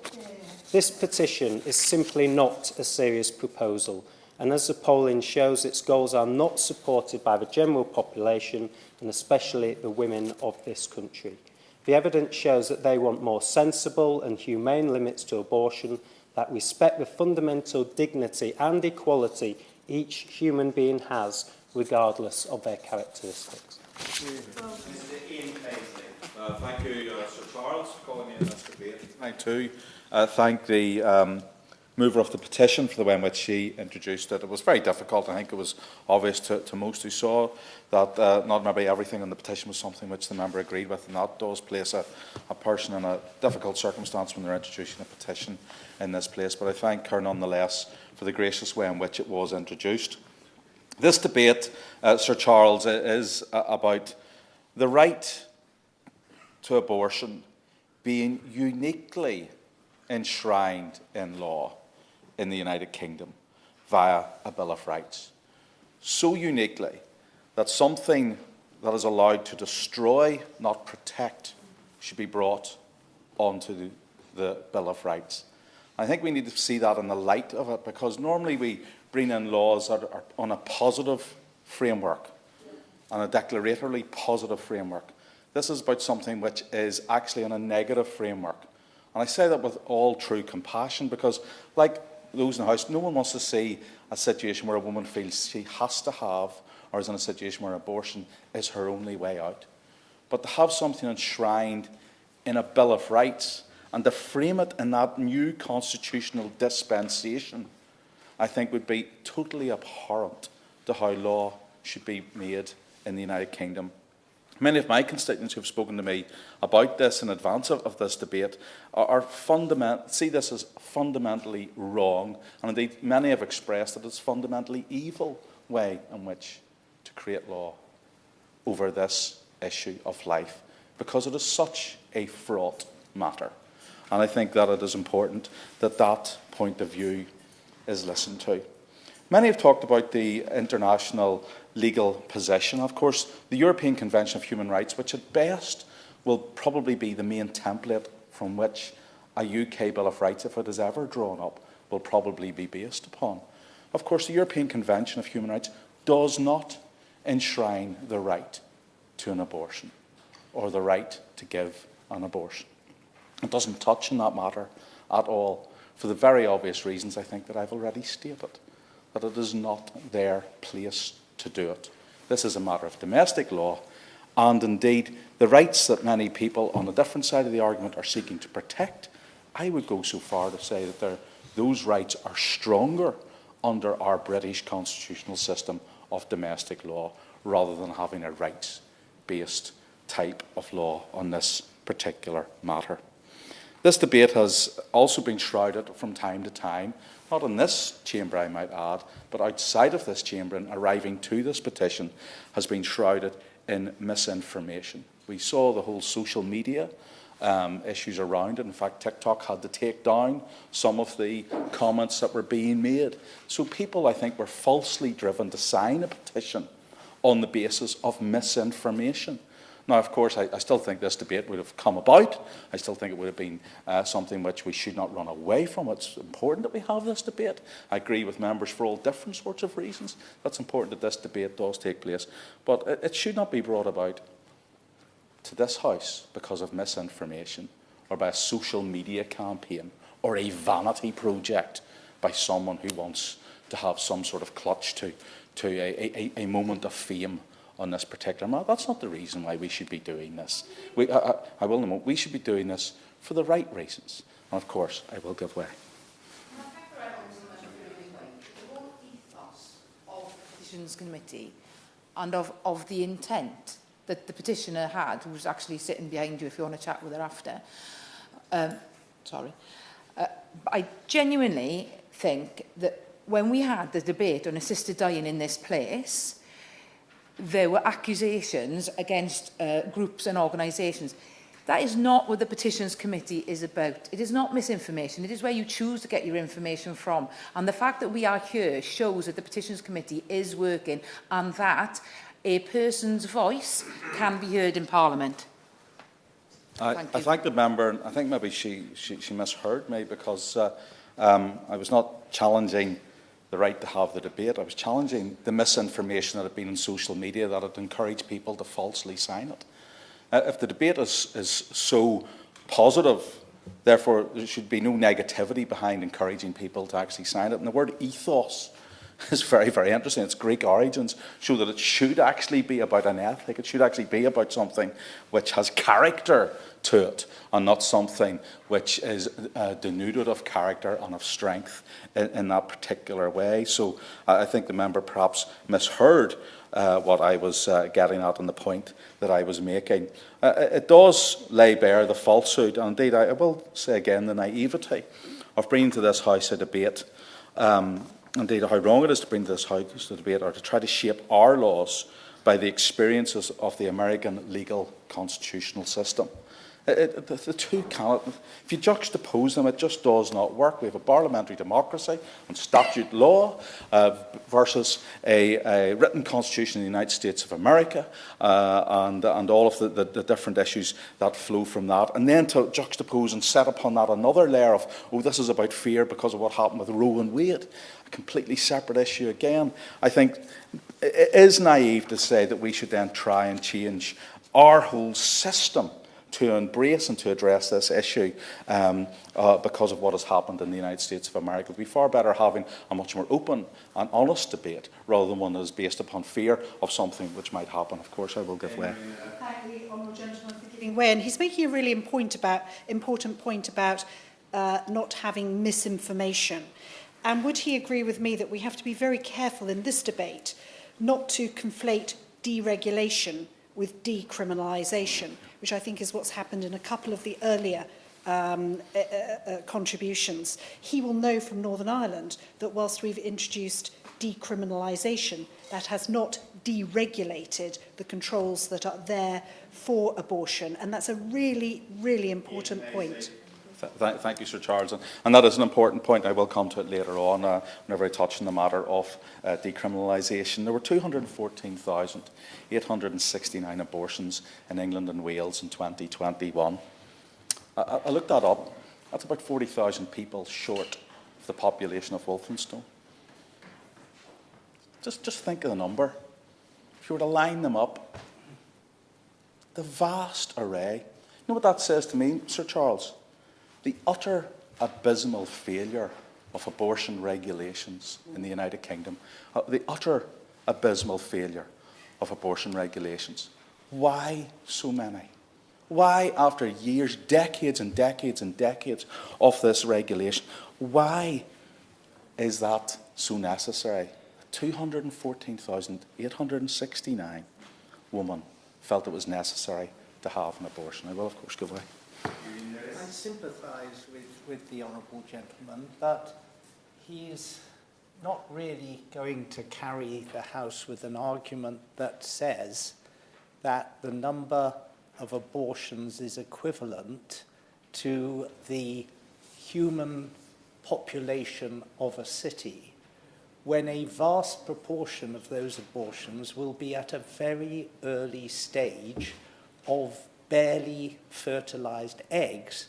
And although I see people on the other side nodding in agreement with me, equally to them, I would say, the demand for an absolute right of abortion similarly in reverse fails to recognize that a very late-term abortion is killing an embryo which is viable. And that's why this is a dialogue of the deaf. Well, I'm sorry the honourable gentleman feels it is a dialogue of the deaf. I don't think that is the case. I think it's important that we actually, for the first time in a long time, are actually having a sensible debate in this matter, because in numerous debates in this House in the past on abortion, people have been silenced. Principally, male members of the House have been silenced on what has been said. They've been called out, they've been heckled, they've been told not to speak on issues that doesn't concern them. Indeed, with the comments earlier in this debate today that abortion, that behind every abortion is a woman, full stop. No. Behind every abortion, behind every pregnancy, is not only a woman, it's the life of the unborn and the male who was involved in that pregnancy. And until we have a full engagement and educational process that addresses those issues and gets this nation to speak about that, not in a climate of fear, oh, I better not speak out, we're not allowed to say these things anymore, they're too difficult to say if you're a man. Unless we get into a proper debate in this matter, as we should, then I'm afraid this will be a debate of the deaf, but it doesn't have to be. I think that's the point. Of course, it will give way. Honourable friend for giving way. He's making a very powerful speech. Men do matter. You're absolutely right. 82% of all abortions last year were for women whose marital status was given as single. I actually commend those men who support their partner and their child, and we need more men to do the same. And this House is at risk of silencing those men who do actually stand up and take responsibility within pregnancy. I thank the member for her point. In 2022, there was double the provision of abortions in Northern Ireland than the year previous.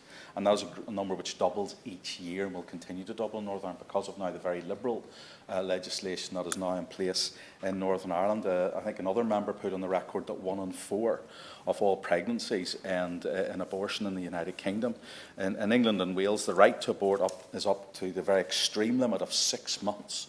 6 months into pregnancy, yes, I still wish to have an abortion, whereas the European medium time limit is 3 months. And I think we do need to have a debate around those issues as to why we have an extreme time limit and why there's some people who wish to drive it even further to the point of birth as a point of right.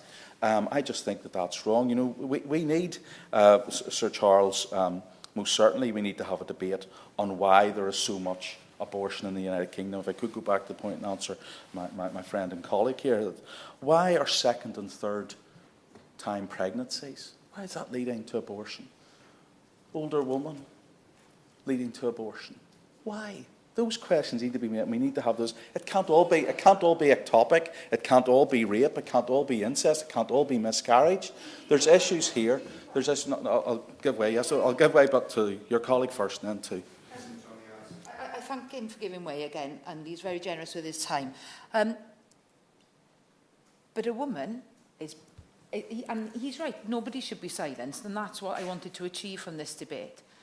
And everybody has got a choice, but it is ultimately the woman's body, and it's ultimately the choice, and we mustn't conflate that, because that is really important to women and girls everywhere, and not all have the privilege that we do to be able to have the comfort of bringing up a child.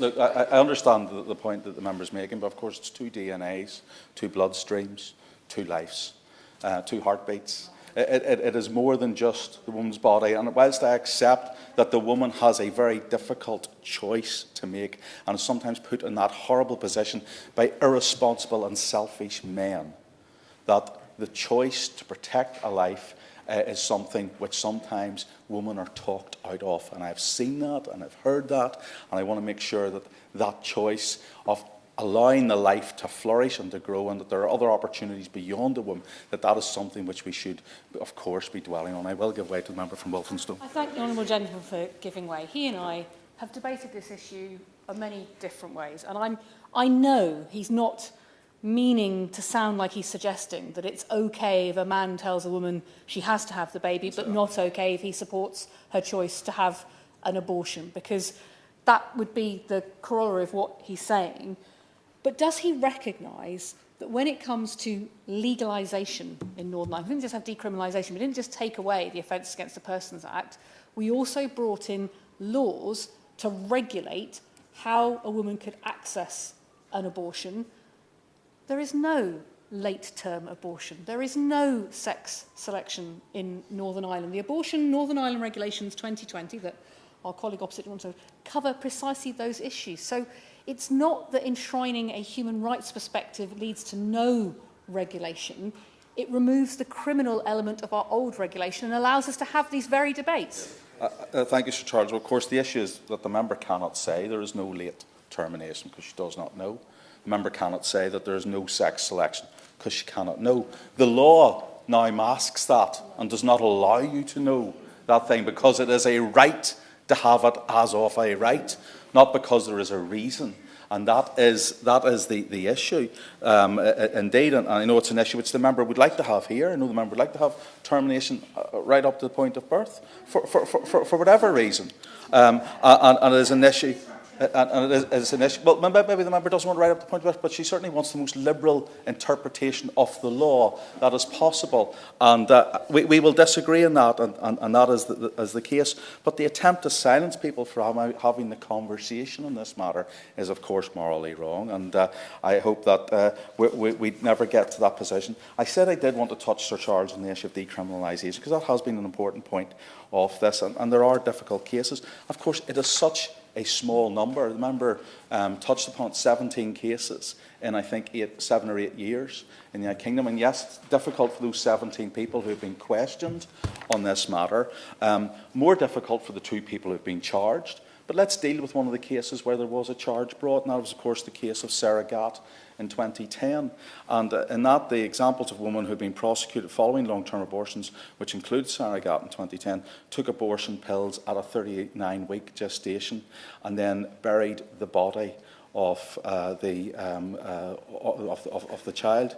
The judge in the case said, and I quote him, "All right-thinking people would consider this more serious than involuntary manslaughter, or indeed any offence save murder," end of quote.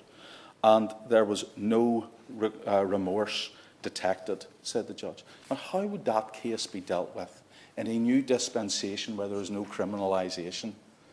Would we be creating a gap that would allow, a gap in the law that would allow for people to, quite frankly, get away with murder? Because that is the unfortunate circumstance. We also have circumstances where men wrongly try to enforce or encourage an abortion on a partner who is pregnant by hiding tablets, putting those tablets into their drink, spiking their drink, trying to encourage them to have a miscarriage, forcing that. This decriminalisation, how would a clever lawyer get those people off that particular charge? And it would happen. So I think we enter into this new dispensation of this right space to put this into the Bill of Rights in the United Kingdom, which would be abhorrent in terms of the law. Because there are people who unfortunately do commit criminal offences, do commit it around pregnant women, are pregnant and do commit it, and the law should try to deal with it. And yes, deal with it sensitively, but deal with it proportionately. And I think 17 cases in 7 years is proportionate, given that we have about 900,000 pregnancies in the United Kingdom annually. Thank you, Sir Charles. Thank you very much. Jacob Rees-Mogg. So a pleasure it is to be serving under your chairmanship and to speak on the debate so elegantly introduced by the Honourable Lady, the member for the Gower.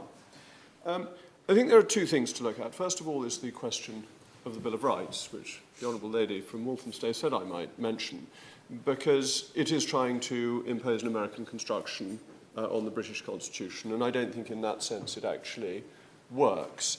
The example I'd give is that it's much forgotten that the British Bill of Rights has a right to bear arms.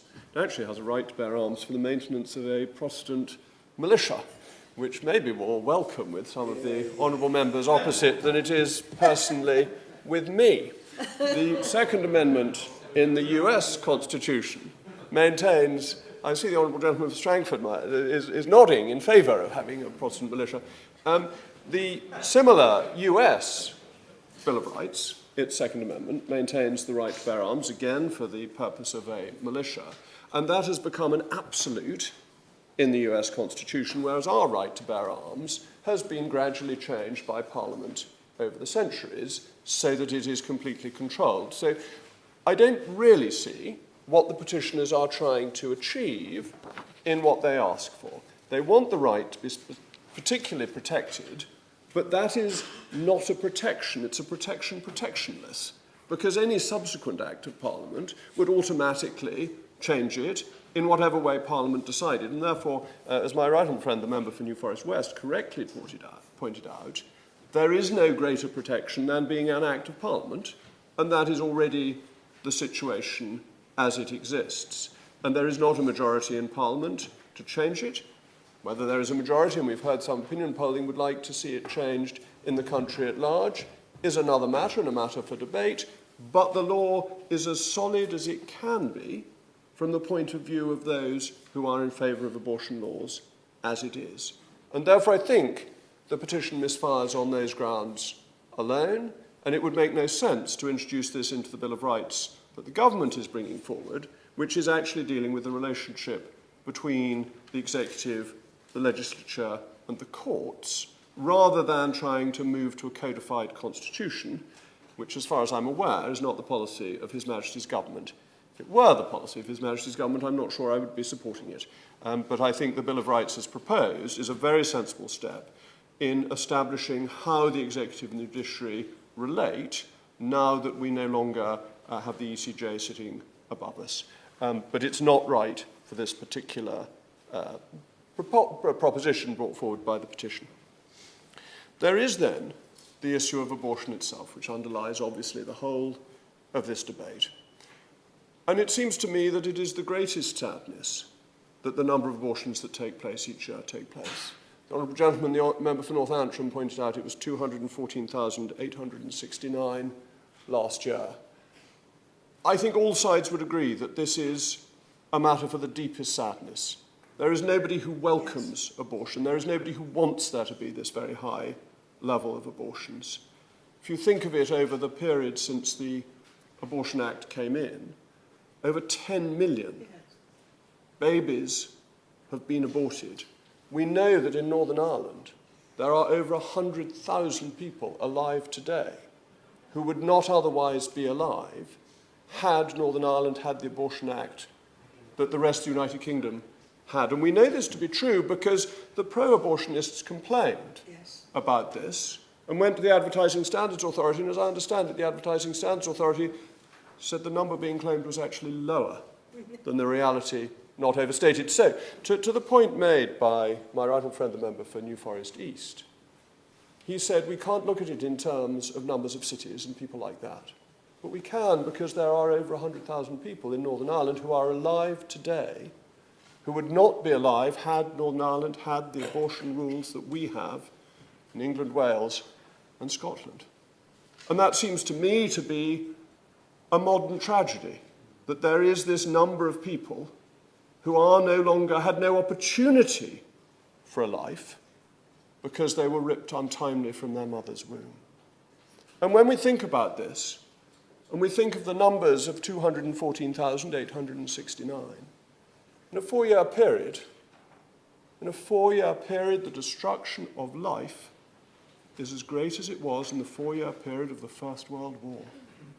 Those are the numbers that we are dealing with, and that is the tragedy of abortion. And, of course, I'll give way. May I just slightly correct what he's just said? It's not the destruction of life in many cases, it's the destruction of potential life unless one agrees as I think he would agree with our honourable friend from Congleton, that life begins at the moment of conception. But most people don't agree with that. They believe it develops during the course of gestation. And that's why my right honourable friend and neighbour is right when he says that the embryo acquires rights along the way, but not from the outset. Well, my right honourable friend raises the question of the viability of life. The viability of life, when does that start, Sir Charles? When do you think a life becomes a fully independent, created life? Perhaps my right honourable friend thinks that we should be like the ancient Romans, the newborn baby. Saint Marcina, who rescued newborn babies who were exposed in ancient Rome because their life wasn't viable without intervention, without support. They were allowed to die until the early Christians went and saved them, thought to be peculiar for doing so, particularly, as it happens, disabled babies. And we know that the abortion laws that we have allow for full-term termination, full-term abortion for babies with minor disabilities, as my honourable friend, the member for Congleton, pointed out. This is the tragedy of abortion, of the destruction of life. And my right honourable friend wants to quibble about when life begins, and I accept this is perhaps more a theological question. What is the start of life?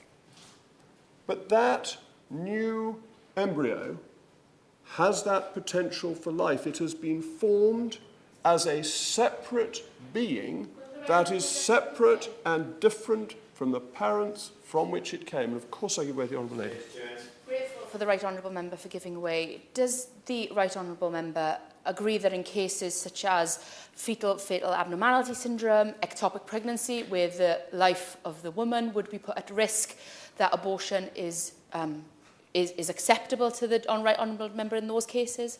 Or does those lives not matter?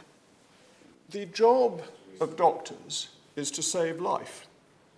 And it is quite clear that the job of a doctor to save life means that an ectopic pregnancy that may threaten the life of the woman carrying the baby is one where an intervention may be made to save the life of the woman. That is perfectly traditional and acceptable understanding of how you maximise the saving of life, but you don't pretend there isn't life, because there is.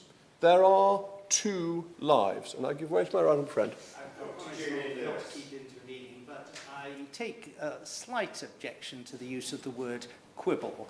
I readily acknowledge that there is a vast uncertainty and grey area at the point, or at least the part of the spectrum, at which potential life becomes a viable human being. But just because you cannot identify an exact point in the process doesn't mean that at the beginning of the process, the fertilized egg is only a potential human being without the same rights as the viable human being at the end of the process has. But the viable point is one that my right honourable friend admits he cannot define. But there is that clear point of conception where you have a new genetic entity. It is unbelievably clear and straightforward. To say that there is some later date, and it may be 21 weeks or 22 weeks or 24 weeks, is not the heart of the argument. The heart of the argument is actually that this new life started at the point of conception, and the tragedy is the 214,869 lives lost last year. And of course, I'll give way to the Honourable Lady. Given the train of thought that he's coming up with, would he support the rights of women to choose to have an abortion were they a victim of rape or incest? I think the destruction of life is wrong. I do not believe that you should say that a new life should be destroyed. I do not believe that is the right of the state. And I think to put it in a Bill of Rights, even if we were the United States, even if we had a Bill of Rights that is the same constitutional standing as theirs, then my honourable friend, the member for North Antrim, is right. that he said that bills of rights are usually about protecting and preserving and ensuring that people are able to get on with their life. And this is about destroying life. This is the cult of death. It is the great tragedy of abortion, and that it is considered normal. And that this extraordinarily high number of babies that are destroyed is something that should sadden us all to the depths of our souls. And the idea that we would protect something that is so wrong and ignores that second life, and that we should say that that is an absolute right on a par with free elections, seems to me to be an absolute tragedy. So I think this petition misfires. I think it's wrong constitutionally, but it's much more wrong morally, because it prefers death to life. Last but not least, from the backbenchers, Carla Lockhart. Thank you, and can I say it's a pleasure to serve under your chairmanship, Sir Charles. And I would like to begin by making the following observation. Over this debate, it has become apparent and very clear that members lobbying to repeal the UK's abortion laws say that they speak for all women and that they are on their side. Of course, my remarks, I want to make it very clear that they don't speak for all women, and they certainly don't speak for the unborn.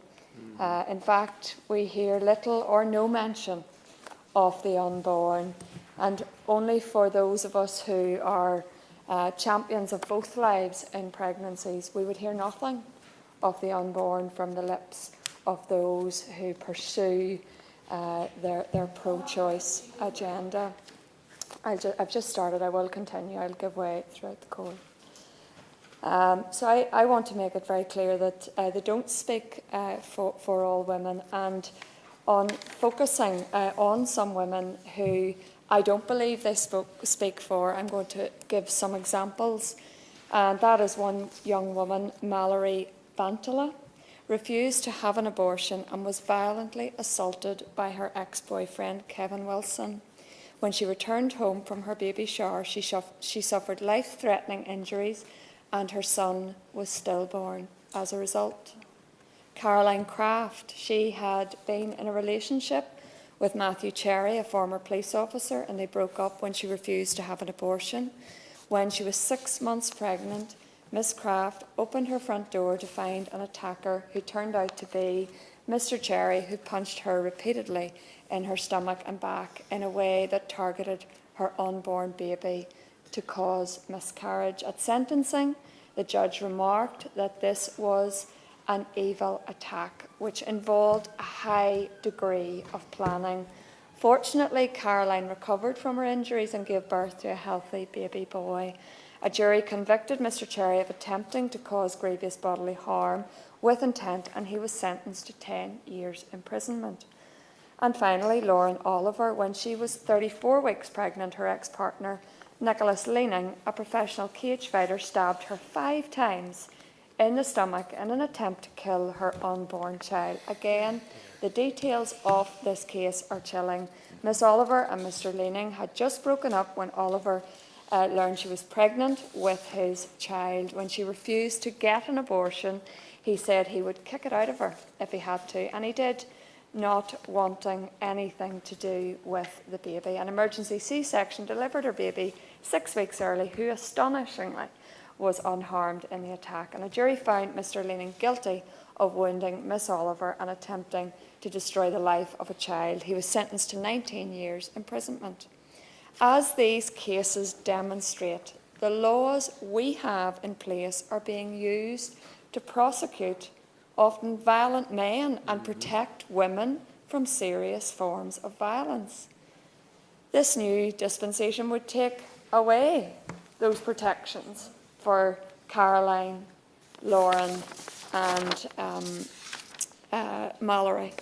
They ensure that the Kevin Wilsons, the Matthew Cherrys and the Nicholas Leanings of the world are punished for their despicable crimes.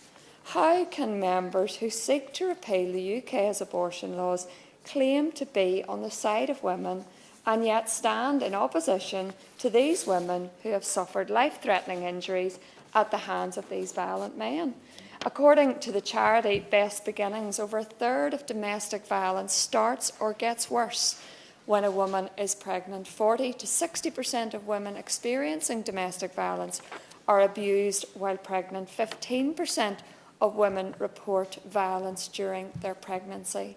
These are worrying figures. If we contemplate removing legal protections for these women, we would be profoundly letting them down, and when they are at their most vulnerable.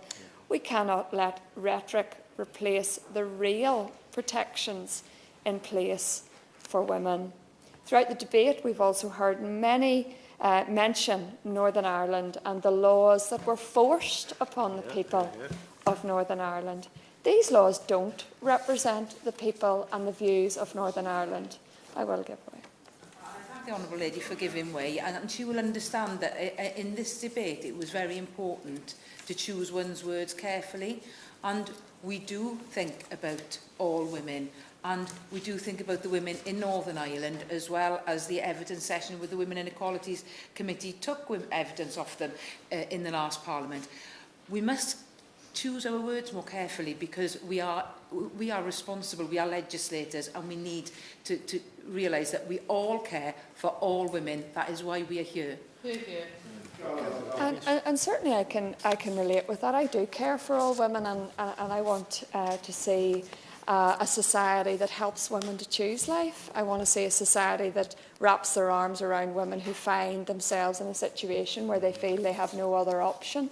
I want to see services improved for women who find themselves in that situation. But if we think of Northern Ireland and the laws that have been forced on the people of Northern Ireland, they are not what people want in Northern Ireland. And the very clear consultation results were 79% of respondents to the consultation on the legislation opposed the introduction of these laws that are some of the most liberal abortion laws in all of Europe. So it is just wrong to say that the people of Northern Ireland support these laws, and it has absolutely undermined the devolution process. The devolution process is there. Health is a devolved issue, and therefore should be left to the people of Northern Ireland. And I do choose my words carefully.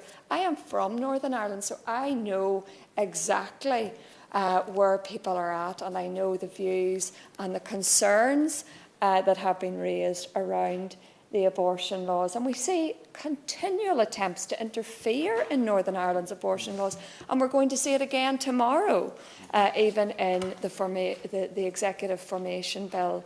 I would respectfully say, allow the legislators in Northern Ireland to do what they need to do on this, because it is a devolved issue. And when we are on statistics, it is important to note, again, has been mentioned a couple of times in the debate, the Comres data, where only 1% of people surveyed want the abortion time limit raised to birth. 70% of women would like the current time limit actually reduced. 59% of women would like the abortion time lowered to 16 weeks.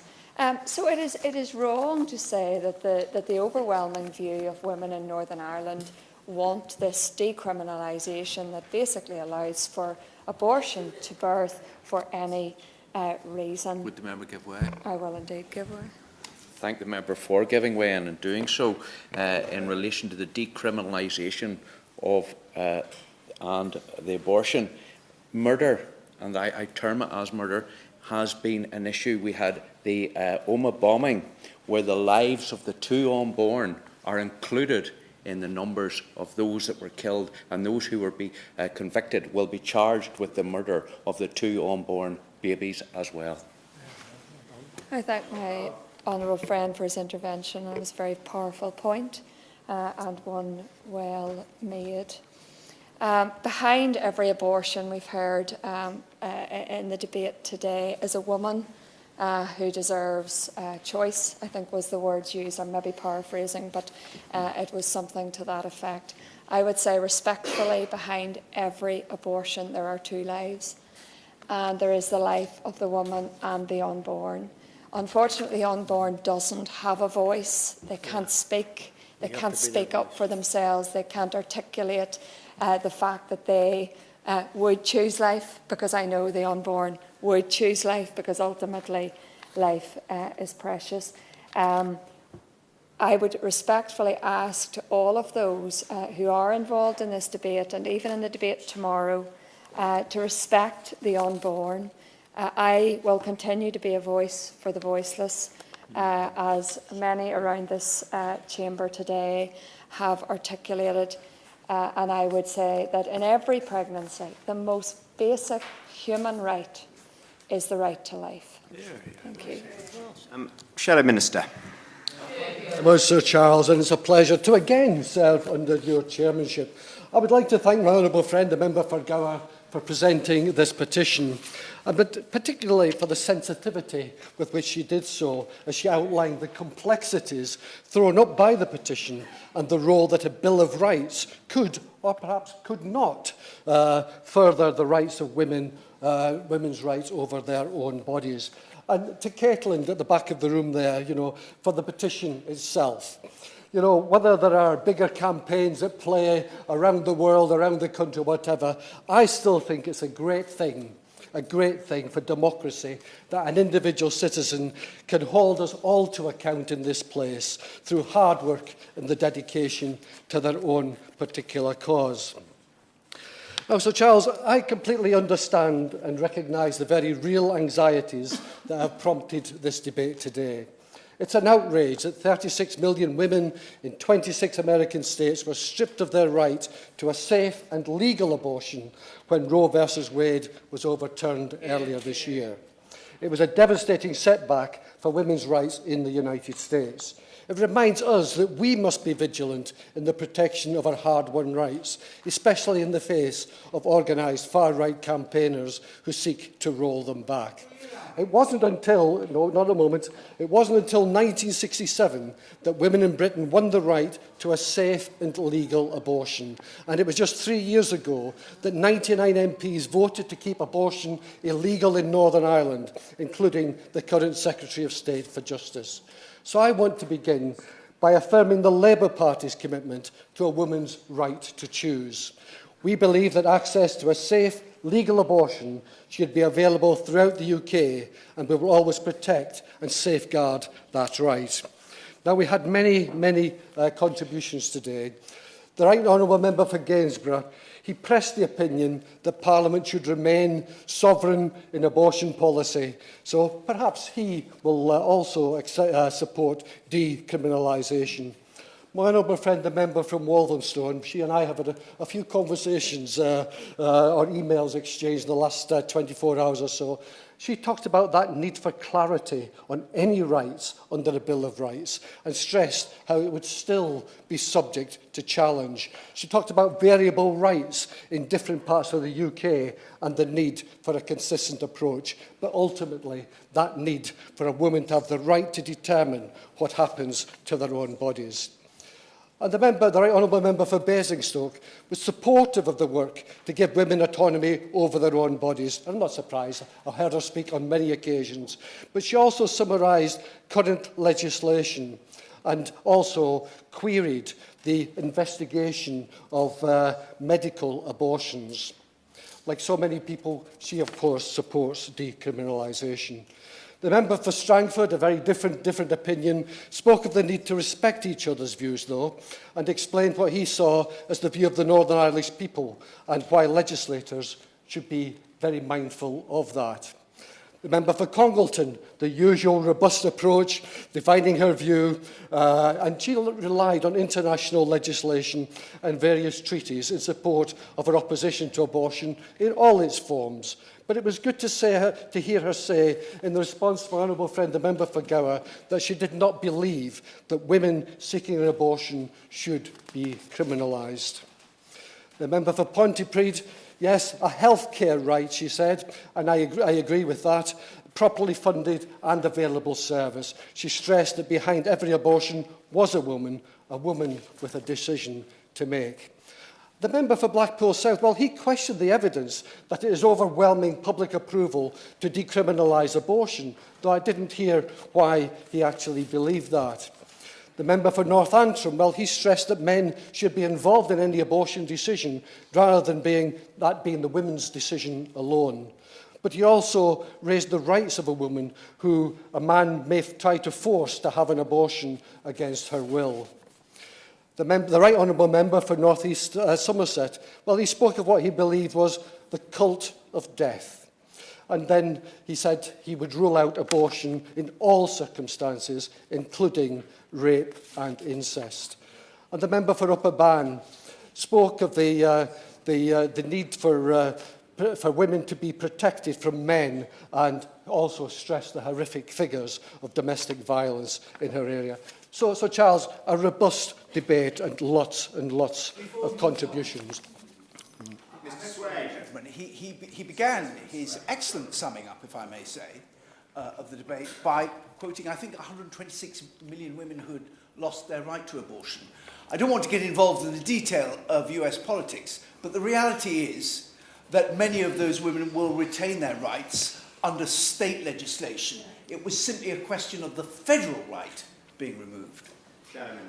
Well, yes, and I don't disagree with the honourable member, but the fact remains that there are lessons for us to learn about what is actually happening in America. Now, Sir Charles, the introduction of the Human Rights Act is one of the proudest achievements of our Labour Party, and we are deeply concerned about the current government's attacks on it. So there are a number of reservations that I have on the mechanism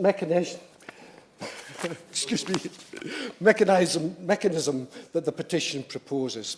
Firstly, the government's Rights Remover Bill. They call it a Bill of Rights. It's shambolic. It will divide the nations of the UK, weaken the rule of law, and create additional barriers for British people seeking justice. The End Violence Against Women Coalition described the bill as a major step backwards for victims and survivors' ability to seek justice and a direct attack on women's rights. They go on, we have long called on the government to save our Human Rights Act, which is an essential tool for upholding women's rights to live free from violence. It provides victims and survivors with essential legal protections as well as vital tools to challenge the state and its institutions for failing to protect us from gender-based violence.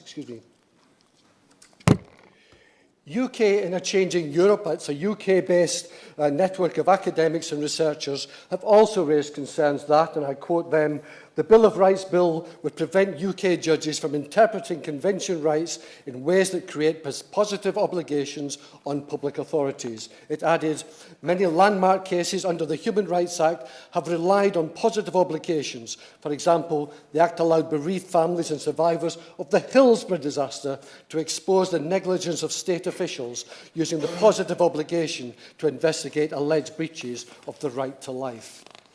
Not only does the Bill of Rights preclude new interpretations of rights, this is a continuation of the quote, that impose positive obligations on public bodies, it also discourages courts from applying positive obligations that have already been identified in previous cases. This could lead to legal uncertainty and to divergence from the case law of the European Court of Human Rights, since positive obligations are an important principle applied by the court to ensure practical and effective protection of rights, particularly for people whose rights are most vulnerable to abuse, such as children, victims of sexual violence, and people seeking asylum. Everyone in this room will be familiar with the case of John Warboys, the black cab rapist who raped and sexually assaulted over 100 women over the course of 6 years.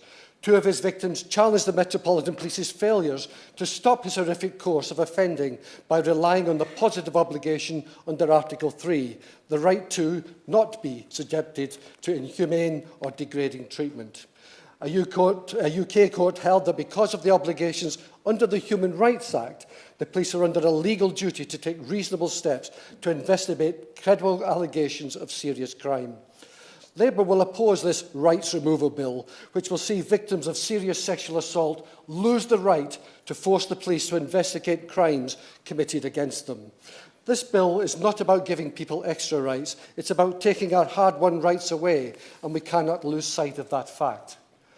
My second concern about the petition is that we cannot trust this government to properly safeguard such an important right in this particular proposed legislation.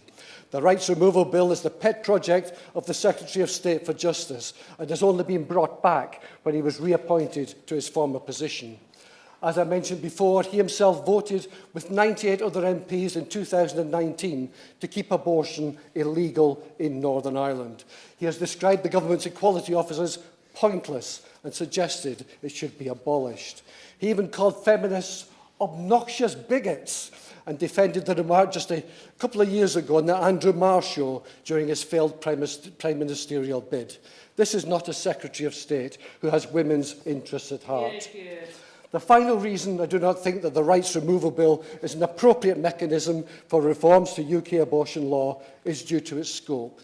Labour have committed to decriminalise abortion. That is to remove it from the scope of UK criminal law. There are 2 cases in which women will stand trial next year for accessing abortions in the UK. The maximum sentence, as my honourable friend, the member for Walthamstow said, is that if they are found guilty, it is life imprisonment. Now, a coalition of organisations, including the Royal College of Obstetricians and Gynaecologists, Amnesty International, Southall Black Sisters and the British Pregnancy Advisory Service, wrote to the Director of Prosecutions requesting the prosecutions be dropped and noting that over the past 8 years, at least 17 women have been investigated by police for ending their own pregnancies, though they believe the actual number is likely to be a lot higher.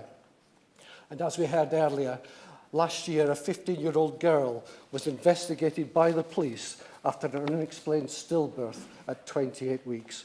She was accused of illegal abortion and reportedly driven to self-harm by the year-long investigation. Police stopped pursuing the case after a coroner concluded the pregnancy ended because of natural causes. As Claire Murphy, the Chief Executive of BPAS, put it, what kind of society treats women in this way?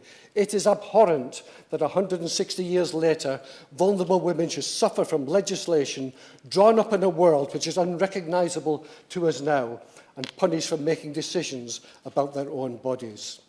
It is not clear to us that the scope of the bill will allow for the reforms that we need to update our abortion laws so that they represent the values of our modern Britain. But I want to underline once again that the Labour Party supports women's right to choose and also wants answers from the government about how they plan to make UK abortion law fit for the 21st century. The Tories are taking the UK backwards with this so-called Bill of Rights. Labour will fight tooth and nail to uphold the rights of British citizens by defending the Human Rights Act. We already saw the previous Lord Chancellor commit the bill to a very slow back burner in the hope everyone would forget about it. No one can defend the indefensible. This Tory government and Lord Chancellor have got their priorities all wrong with a bill which is about taking away our rights rather than being the vehicle for enshrining new ones. Instead of bringing forward the much-awaited Victims Bill, the Lord Chancellor seems to be determined to press on with his divisive Rights Removal Bill, which will make life tougher for our citizens, not better. What is clear, Sir Charles, is that from this petition and ensuing debate, however, is that the government must do more to support women's rights. And so I will be very interested to hear the Minister's thoughts on how the government will engage with women and women's groups more to address their concerns and ensure their right to choose is protected. Thank you, Shadow Minister. Minister. Thank you very much, Sir Charles, and it's a pleasure to be back in the Ministry of Justice after an absence of about three and a half years and returning to some of the issues that I originally dealt with when I was last the Minister there.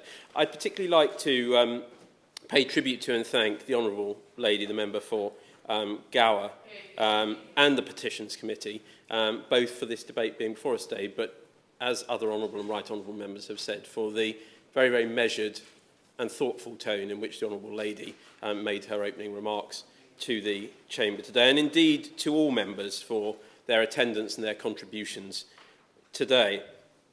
I'm always conscious in debates of this sort that I am speaking as a minister reflecting the position of Her Majesty's Government rather than necessarily my own personal views on particular issues, and I will always seek to tread that very careful line. I'd also like, Sir Charles, to congratulate the creator of the petition, Caitlin, who I had the pleasure of being introduced to earlier this afternoon, for what she has done, and to the 150,000 people who signed that petition. Whatever views, and there are different views, we've heard them today expressed across this chamber, she and those who've signed this petition, I think, have done us all a service, and through the Petitions Committee, in allowing this issue to be debated here today, reflecting as it does something on which in the country, among our constituents, there are strong views, and indeed among honourable and right honourable members, and we've heard those views expressed here today. Those views are strongly and sincerely held, and it is right that all those views are listened to with care and respect in this place. We've heard the honourable gentleman, the member for Strangford, setting out very clearly his perspective. We've heard the honourable lady, the member for Walthamstow, setting out hers. My right honourable friend, the member for Basingstoke. My honourable friend, the member for Congleton. All very different perspectives on the same issue, but all important perspectives on that issue, reflecting different strands of opinion in our country. And it's right that this chamber, that this House, hears those different perspectives and debates them properly. Let me emphasise at the outset that this government is committed to ensuring access to safe, regulated abortion, that all women in England and Wales have access to regulated abortion services on the NHS under our current laws, including taking both abortion pills at home where eligible. And I would just gently say to honourable and right honourable members, I think it is important that a degree of caution is shown by honourable and right honourable members in interpreting the motivation behind the votes of different honourable and right honourable members on some of the particular issues we've heard talked about today. Because in some cases, honourable members will have voted, for example, against the changes around abortion at home, for reasons perhaps reflecting the process by which that was done and the preference for a review, a medical review, and the Secretary of State taking that decision. Those people may then have voted in favour of buffer zones around abortion clinics. So I do think we need to be very careful and perhaps not go down the route that some websites, some online platforms go down, of reading a particular vote and extrapolating from it what that member must think about the whole issue. The votes, as all honourable members know in this House, are often on complex and detailed questions, and indeed often on complex procedural or constitutional points. So I just say that I think we need to be cautious in those interpretations. Access to abortion in England and Wales has been settled in law by Parliament, and we do not intend to change this. It takes nothing away from our commitment to ensuring access to safe, regulated abortion, to say that the government does not intend to include a right to abortion within the Bill of Rights as the appropriate approach, and I will set out why. We've heard different reasons around that, and indeed we've had honourable and right honourable members speak strongly in favour of changes, but equally recognising this may not be the best mechanism for those changes to come about. Now, the petition references the recent judgment of the Supreme Court of the United States in Dobbs versus Jackson's Women's Health Organisation, in which the court overruled its own 1973 judgment in Roe versus Wade, finding that the US Constitution confers a right to have an abortion. While I will hesitate to stray into US politics, I can understand and appreciate the concern that that ruling has given rise to around the world. And we've heard that expressed, and we see an element of that expressed in this petition, the genesis of this petition. So the first point I want to make, Sir Charles, in response to the petition, is that the context in the United Kingdom is very different from that in the United States. And what has happened in the United States does not affect how abortions can and do occur in the UK.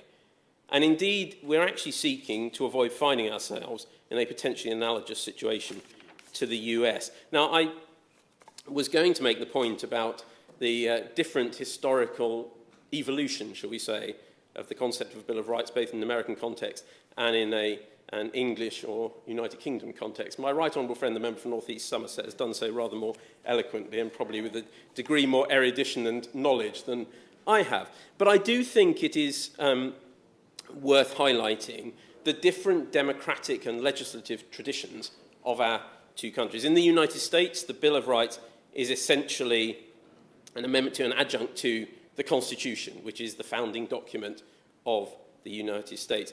In this country, we had our 1689 Bill of Rights, alluded to by my right honourable friend, but we also have the parliamentary tradition, and that very clear protocol that no parliament may bind its successors. And therefore, we are looking at two very different things. So I think we just, again, need a degree of caution about conflating with this Bill of Rights and how our legislation works in this country with the, for want of a better way of putting it, inalienable constitutional rights as conferred by the US Constitution and the Bill of Rights. Did the Honourable Lady want to come in on that or not? I thought I saw, I may be tempting her. Okay. I'm grateful to the Honourable Lady, although I suspect I'll hear from her in a moment. Access to abortion, and I should say I'm grateful to the Honourable Gentleman for his kind words about me personally. We'll see when I finish my speech whether he wishes to reiterate them or not. Access to abortion in the United Kingdom is, of course, not founded upon a court ruling. Instead, it's been clearly and specifically prescribed in legislation set by Parliament in the context in which my right honourable friend has set out and which I have alluded to. I will very briefly, and I know honourable members and the Shadow Minister to a degree, have set out the context of abortion law in England and Wales, but I will just very briefly reiterate it. But before doing so, I should, of course, highlight, as has been done, that the responsibility for the legal status of abortion was devolved to the Scottish Parliament through the Scotland Act 2016. And, of course, abortion, and we have heard from honourable members from various constituencies in Northern Ireland. Of course, abortion was also devolved to the Northern Ireland Irish Assembly through the Northern Ireland Act 1998, amendment of Schedule 3 Order 2010. And the treatment of abortion in the criminal law was devolved to the Northern Irish Assembly in 2010 following the agreement. Therefore, I should make clear that when I refer to matters concerning the law in relation to abortion, I am speaking to its application in England and Wales in this context. The Abortion Act 1967, amending or building on two pieces of legislation. I think it was one honourable member who referred to the age of that legislation, the 1861 Act and the 1929 Act, which updated it. The Abortion Act 1967 allows for safe and lawful abortion in England and Wales. It defines the criteria under which abortions or terminations can legally take place. And in effect, lawful abortions can be carried out in the first 24 weeks of pregnancy, where two doctors agree that the abortion is necessary, as it falls within one or more of four grounds. I won't set them out in detail here now, but will say that in essence they concern, as we've heard from honourable and right honourable members, the risks to the physical or mental health of the pregnant woman, or risks that the child would suffer from significant phisical or mental abnormalities. There will be strong views in this chamber, as we've heard, on those tests. There are also strong views, as we heard, and I should have said this in highlighting at the beginning the strength of opinion, on the rights of a woman to choose, but also very strongly held beliefs about the rights of an unborn child. And again, I emphasise the fact that I respect the sincerity and strength with which those views are held. Yeah, of course I will. Always to the right honourable lady. My right honourable friend for giving way. He's making a really important case, but underlying all of our legislation is regulation, which ultimately is what is how the law works. That regulation is not, I think, under debate at this point. What we're talking about, well, what I was certainly talking about, Sir Charles, in my contribution, was the fundamental framework of the law. Is he comfortable? Is the government comfortable with the fact that English women are treated as potentially criminal when they access abortions, yet this government has legislated to ensure that women in Northern Ireland are not treated as criminals. Does he think that's fair? Minister. Well, if my right honourable friend will give me a little space, I was going to come to her remarks on that and also on the Department of Health's position. What I would say, in respect, though, just briefly on her final point there, is that the legislation in Northern Ireland, what we have recently seen, was the implementation of the will of Parliament rather than the government taking a particular, and I will come to that, and she tempts me in her remarks earlier to for the government to take a particular view on this issue. I will turn to that in a moment, if she'll let me make just a brief bit of progress, but I will, of course, address her points. In practice, the framework means that access to an abortion is available to those who need and want it. And abortions above 24 weeks are also possible in more limited circumstances, and it is, of course, open to Parliament to change the law if it so desires. As previously mentioned, abortion law is devolved to both the Scottish Parliament and the Northern Irish Assembly. I would usually not set out the position of a particular devolved administration on a matter, but due to the relevance to this debate, I will speak very briefly to the recent changes in Northern Ireland that my right honourable friend alluded to in her intervention just now. The Abortion Act 1967 did not extend to Northern Ireland. Instead, abortion law in Northern Ireland was provided under Section 25 of the Criminal Justice Northern Ireland Act 1945, which was equivalent to Section 1 of the Infant Life Preservation Act 1929 in the rest of the UK. The Northern Ireland Executive Formation Act 2019 decriminalised abortion and repeals Sections 58 and 59 of the Offences Against the Person Act 1861, the first of those pieces of legislation I referred to earlier. Following this, the Abortion Northern Ireland Regulations 2020 came into force, meaning that those in Northern Ireland who wish to can access an abortion on demand in the first 12 weeks of their pregnancy and can conditionally access an abortion up to the 24th week of their pregnancy and beyond this, again, in more limited circumstances. Those changes were made because of the very specific context there, and the amendment, I believe it was, brought forward around abortion in Northern Ireland, and it was therefore, given that will of Parliament, it was felt right that women across the UK should have safe and legal access to an abortion, and the will of the House should be respected in that respect. In terms of, before I turn to abortion in the context of the Bill of Rights, I will turn to some of the points made by may I just turn to my right honourable friend's points in her speech, and then I will, of course, give way to the honourable gentleman. Now, my right honourable friend, the member for Basingstoke, was right, and I agree with her that this is a very complex area, and she highlighted that in her remarks. She did, however, call for government to set out a clear, full and complete framework for moving forward this. It remains the position of the government that this is a matter for Parliament and remains a matter for the consciences and the decisions of individual members of Parliament. I don't like to disappoint my right honourable friend, and I seek not to do so. I fear on this occasion I have done, but I seek not to generally, but I fear I must do on this occasion. She did raise another question, if I recall, which I think was about the Department of Health and the action plan in this space. It's been 3-4 months since I was last in the Department of Health, but my memory is not entirely rusty. I do know that this is something that the department has been very much thinking about, but I would flag that in the last 3 years, sexual and reproductive health services have faced numerous new challenges, including those arising from the COVID-19 pandemic. We saw some of that reflected in the recent amendment on abortion and pills at home. I am advised that my honourable friends, ministers in the Department of Health and Social Care, are taking the time to fully engage with stakeholders from across the system to understand the impact of that new context in any plan they bring forward. But I do know from previous conversations with my right honourable friend the strength of her feeling on this, and I will ensure that that is conveyed to my right honourable friend, the Secretary of State for Health and Social Care, with the imprimatur, if I may, from her, that speed is of the essence, and she looks forward to seeing that plan coming forward. I will turn to the specific question raised by the petition, whether a specific right to abortion should be established in the Bill of Rights. Yes, of course, I beg your pardon. thank the Minister. And I know the Minister is an honourable man, and I always have that opinion of him, and everybody in the House has the same opinion.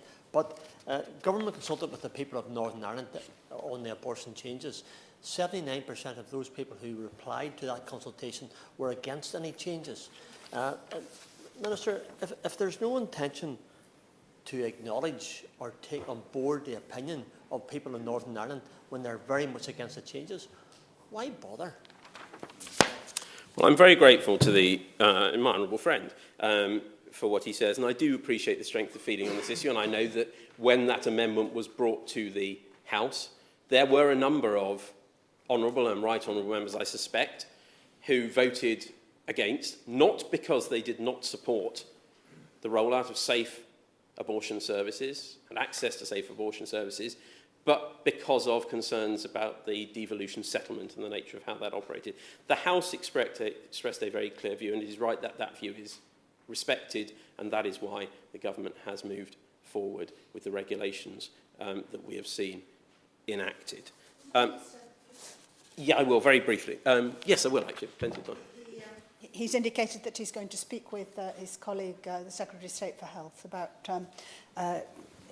views raised on the sexual and reproductive health rights issues that are being considered by the department.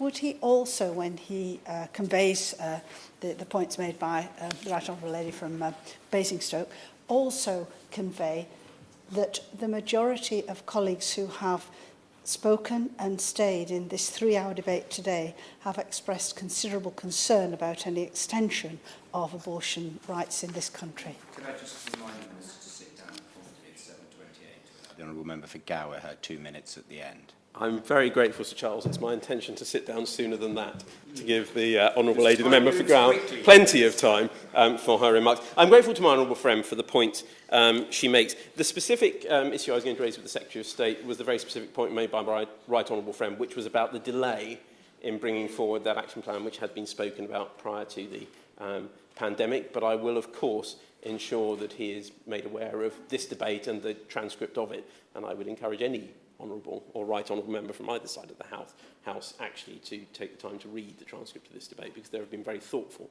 speeches on both sides of the debate. The government believes that it is right the position on abortion remains something that is settled by legislatures and by if elected members of this House, as it is now, without necessitating the creation of a specific right. And my right honourable friend is correct in shorthand, if I may. I'm not sure if shorthand is necessarily one of his fortes or natural styles, but he is right when he highlights what the Bill of Rights is about, which is about clarifying the balance of rights, the balance between the executive, the legislature, and the courts, and ensuring that we update that framework in a way that it reflects the current circumstances and remains effective. And as this debate itself has demonstrated, it's the legislature, rather than the courts, who are in turn, of course, directly accountable to our citizens and their concerns, and to the very strong views, as I keep emphasising, that our constituents have on both sides of this debate on this matter. We continue to take action to ensure access to safe legal abortion. For example, on the 30th of August, following the vote in the House, new provisions came into force that permit home use of both pills for early medical abortion on a permanent basis for women in England and Wales. On the 24th of October, the Secretary of State for Northern Ireland announced that the UK government will be commissioning abortion services for Northern Ireland, recognising, as he did, it is unacceptable that women are still travelling to the rest of the UK to access healthcare to which they are legally entitled following the decision by this Parliament. Including a specific right to abortion in the Bill of Rights would, we fear, mean that challenges could potentially be brought involving courts in measuring the compatibility of that legislation with this specific new rights. It actually risks taking us down the route of moving debate around abortion from Parliament to the courtroom, and I know that honourable and right honourable members may take a different interpretation of that. I did promise the honourable lady, and I will honour that promise. I may regret it, but I'll honour it. I thank the Minister for giving way.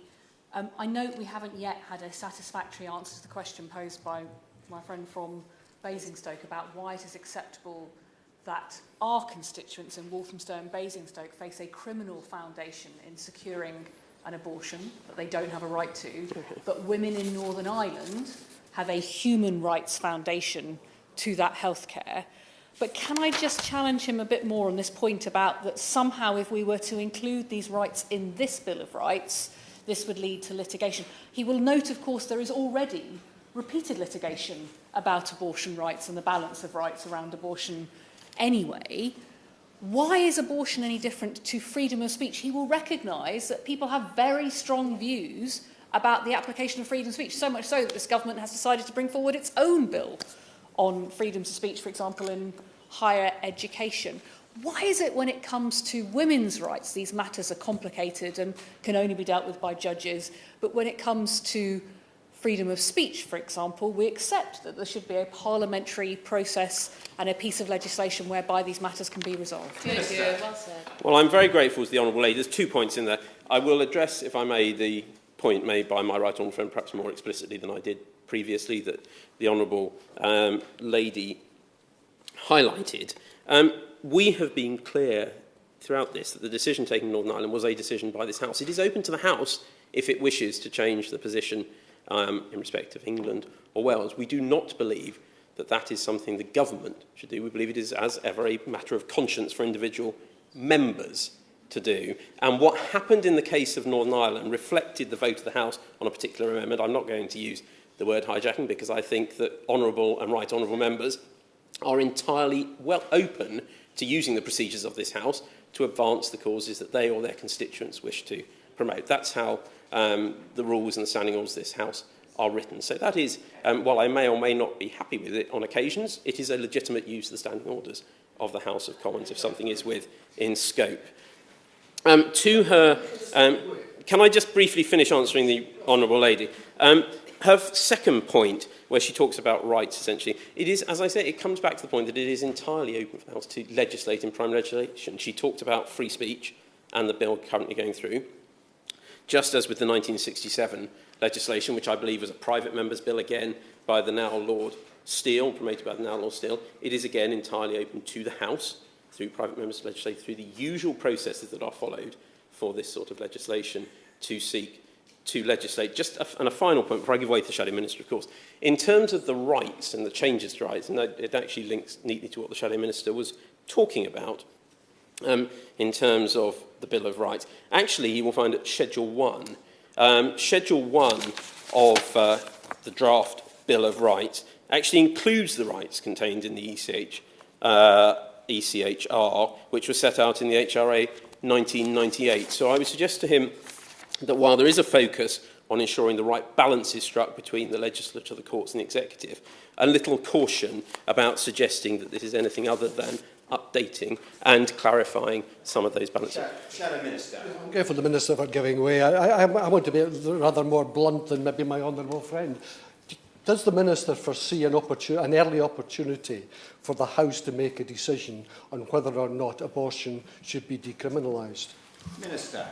I'm grateful to the honourable gentleman. There are many opportunities in front of honourable members where they wish to submit private members' bills. When the new session starts, there will be a new ballot. And going to the point, the honourable lady, while I may take a view as to whether amendments should or shouldn't be included in particular pieces of legislation, if they are ruled by the Speaker in order, honourable members will explore options that they may or may not have. I do not believe that this bill, the Bill of Rights, is the right approach to take to securing this, if that is the desire of honourable and right honourable members, and that there are other mechanisms within Parliament for them to seek to advance that debate and propose legislation should they wish to do so. I would conclude by reiterating that this government remains committed to ensuring access to safe, regulated abortions. It's right that women have this choice at their disposal, and I'm sure that I speak, I think, for the whole chamber when I say that I do not want to see a return to unsafe, unregulated abortions, putting women's lives at risk or women feeling unable to escape the situation they find themselves in or unable to have an alternative. The debate today has, as I have said in my opening remarks, been thoughtful, I believe, on both sides of the argument. I believe it has been respectful. and I believe it reflects the depth of sincerely and strongly held views on both sides of this debate. So I've sought also to address the specific point of this debate in the context of the Bill of Rights. I slightly sidestep. I suspect that the Shadow Minister and I will have an opportunity in the coming weeks or months to debate the broader points of the Bill of Rights. So I've sought to keep my remarks to the matter in hand and to the specific petition. With that, Sir Charles, I am grateful for the opportunity to have spoken on this, and of course, I look forward to hearing the Honourable Member for Gower's winding up comments. Mr. Antoniazzi has at most 2 minutes. Can't fill all the time. Thank you, Sir Charles. And I'd just like to thank the petitioner and the people that have signed the petition for their interest and the need to address the Bill of Rights and abortion. So in the context of the Bill of Rights, I do thank the Minister for his comments. And I would like to thank everybody who participated in this debate. I do think that, we have a long way to go. And I believe that we can continue to have this debate and engage with more members across the House, because where it comes to such debates as assisted dying, sex and gender and abortion, where such difference in views are held and shared, I think that it is our responsibility as legislators to be able to discuss them and to move forward for the benefit of everybody that lives in the United Kingdom. Thank you, Sir Charles. Thank you for that very concise bit of winding up there. The question is that this House has considered E-petition 619334 relating to legal rights to access abortion. As many of that opinion say aye, of the contrary no, I think the ayes have it, Order, order. Thank you very much.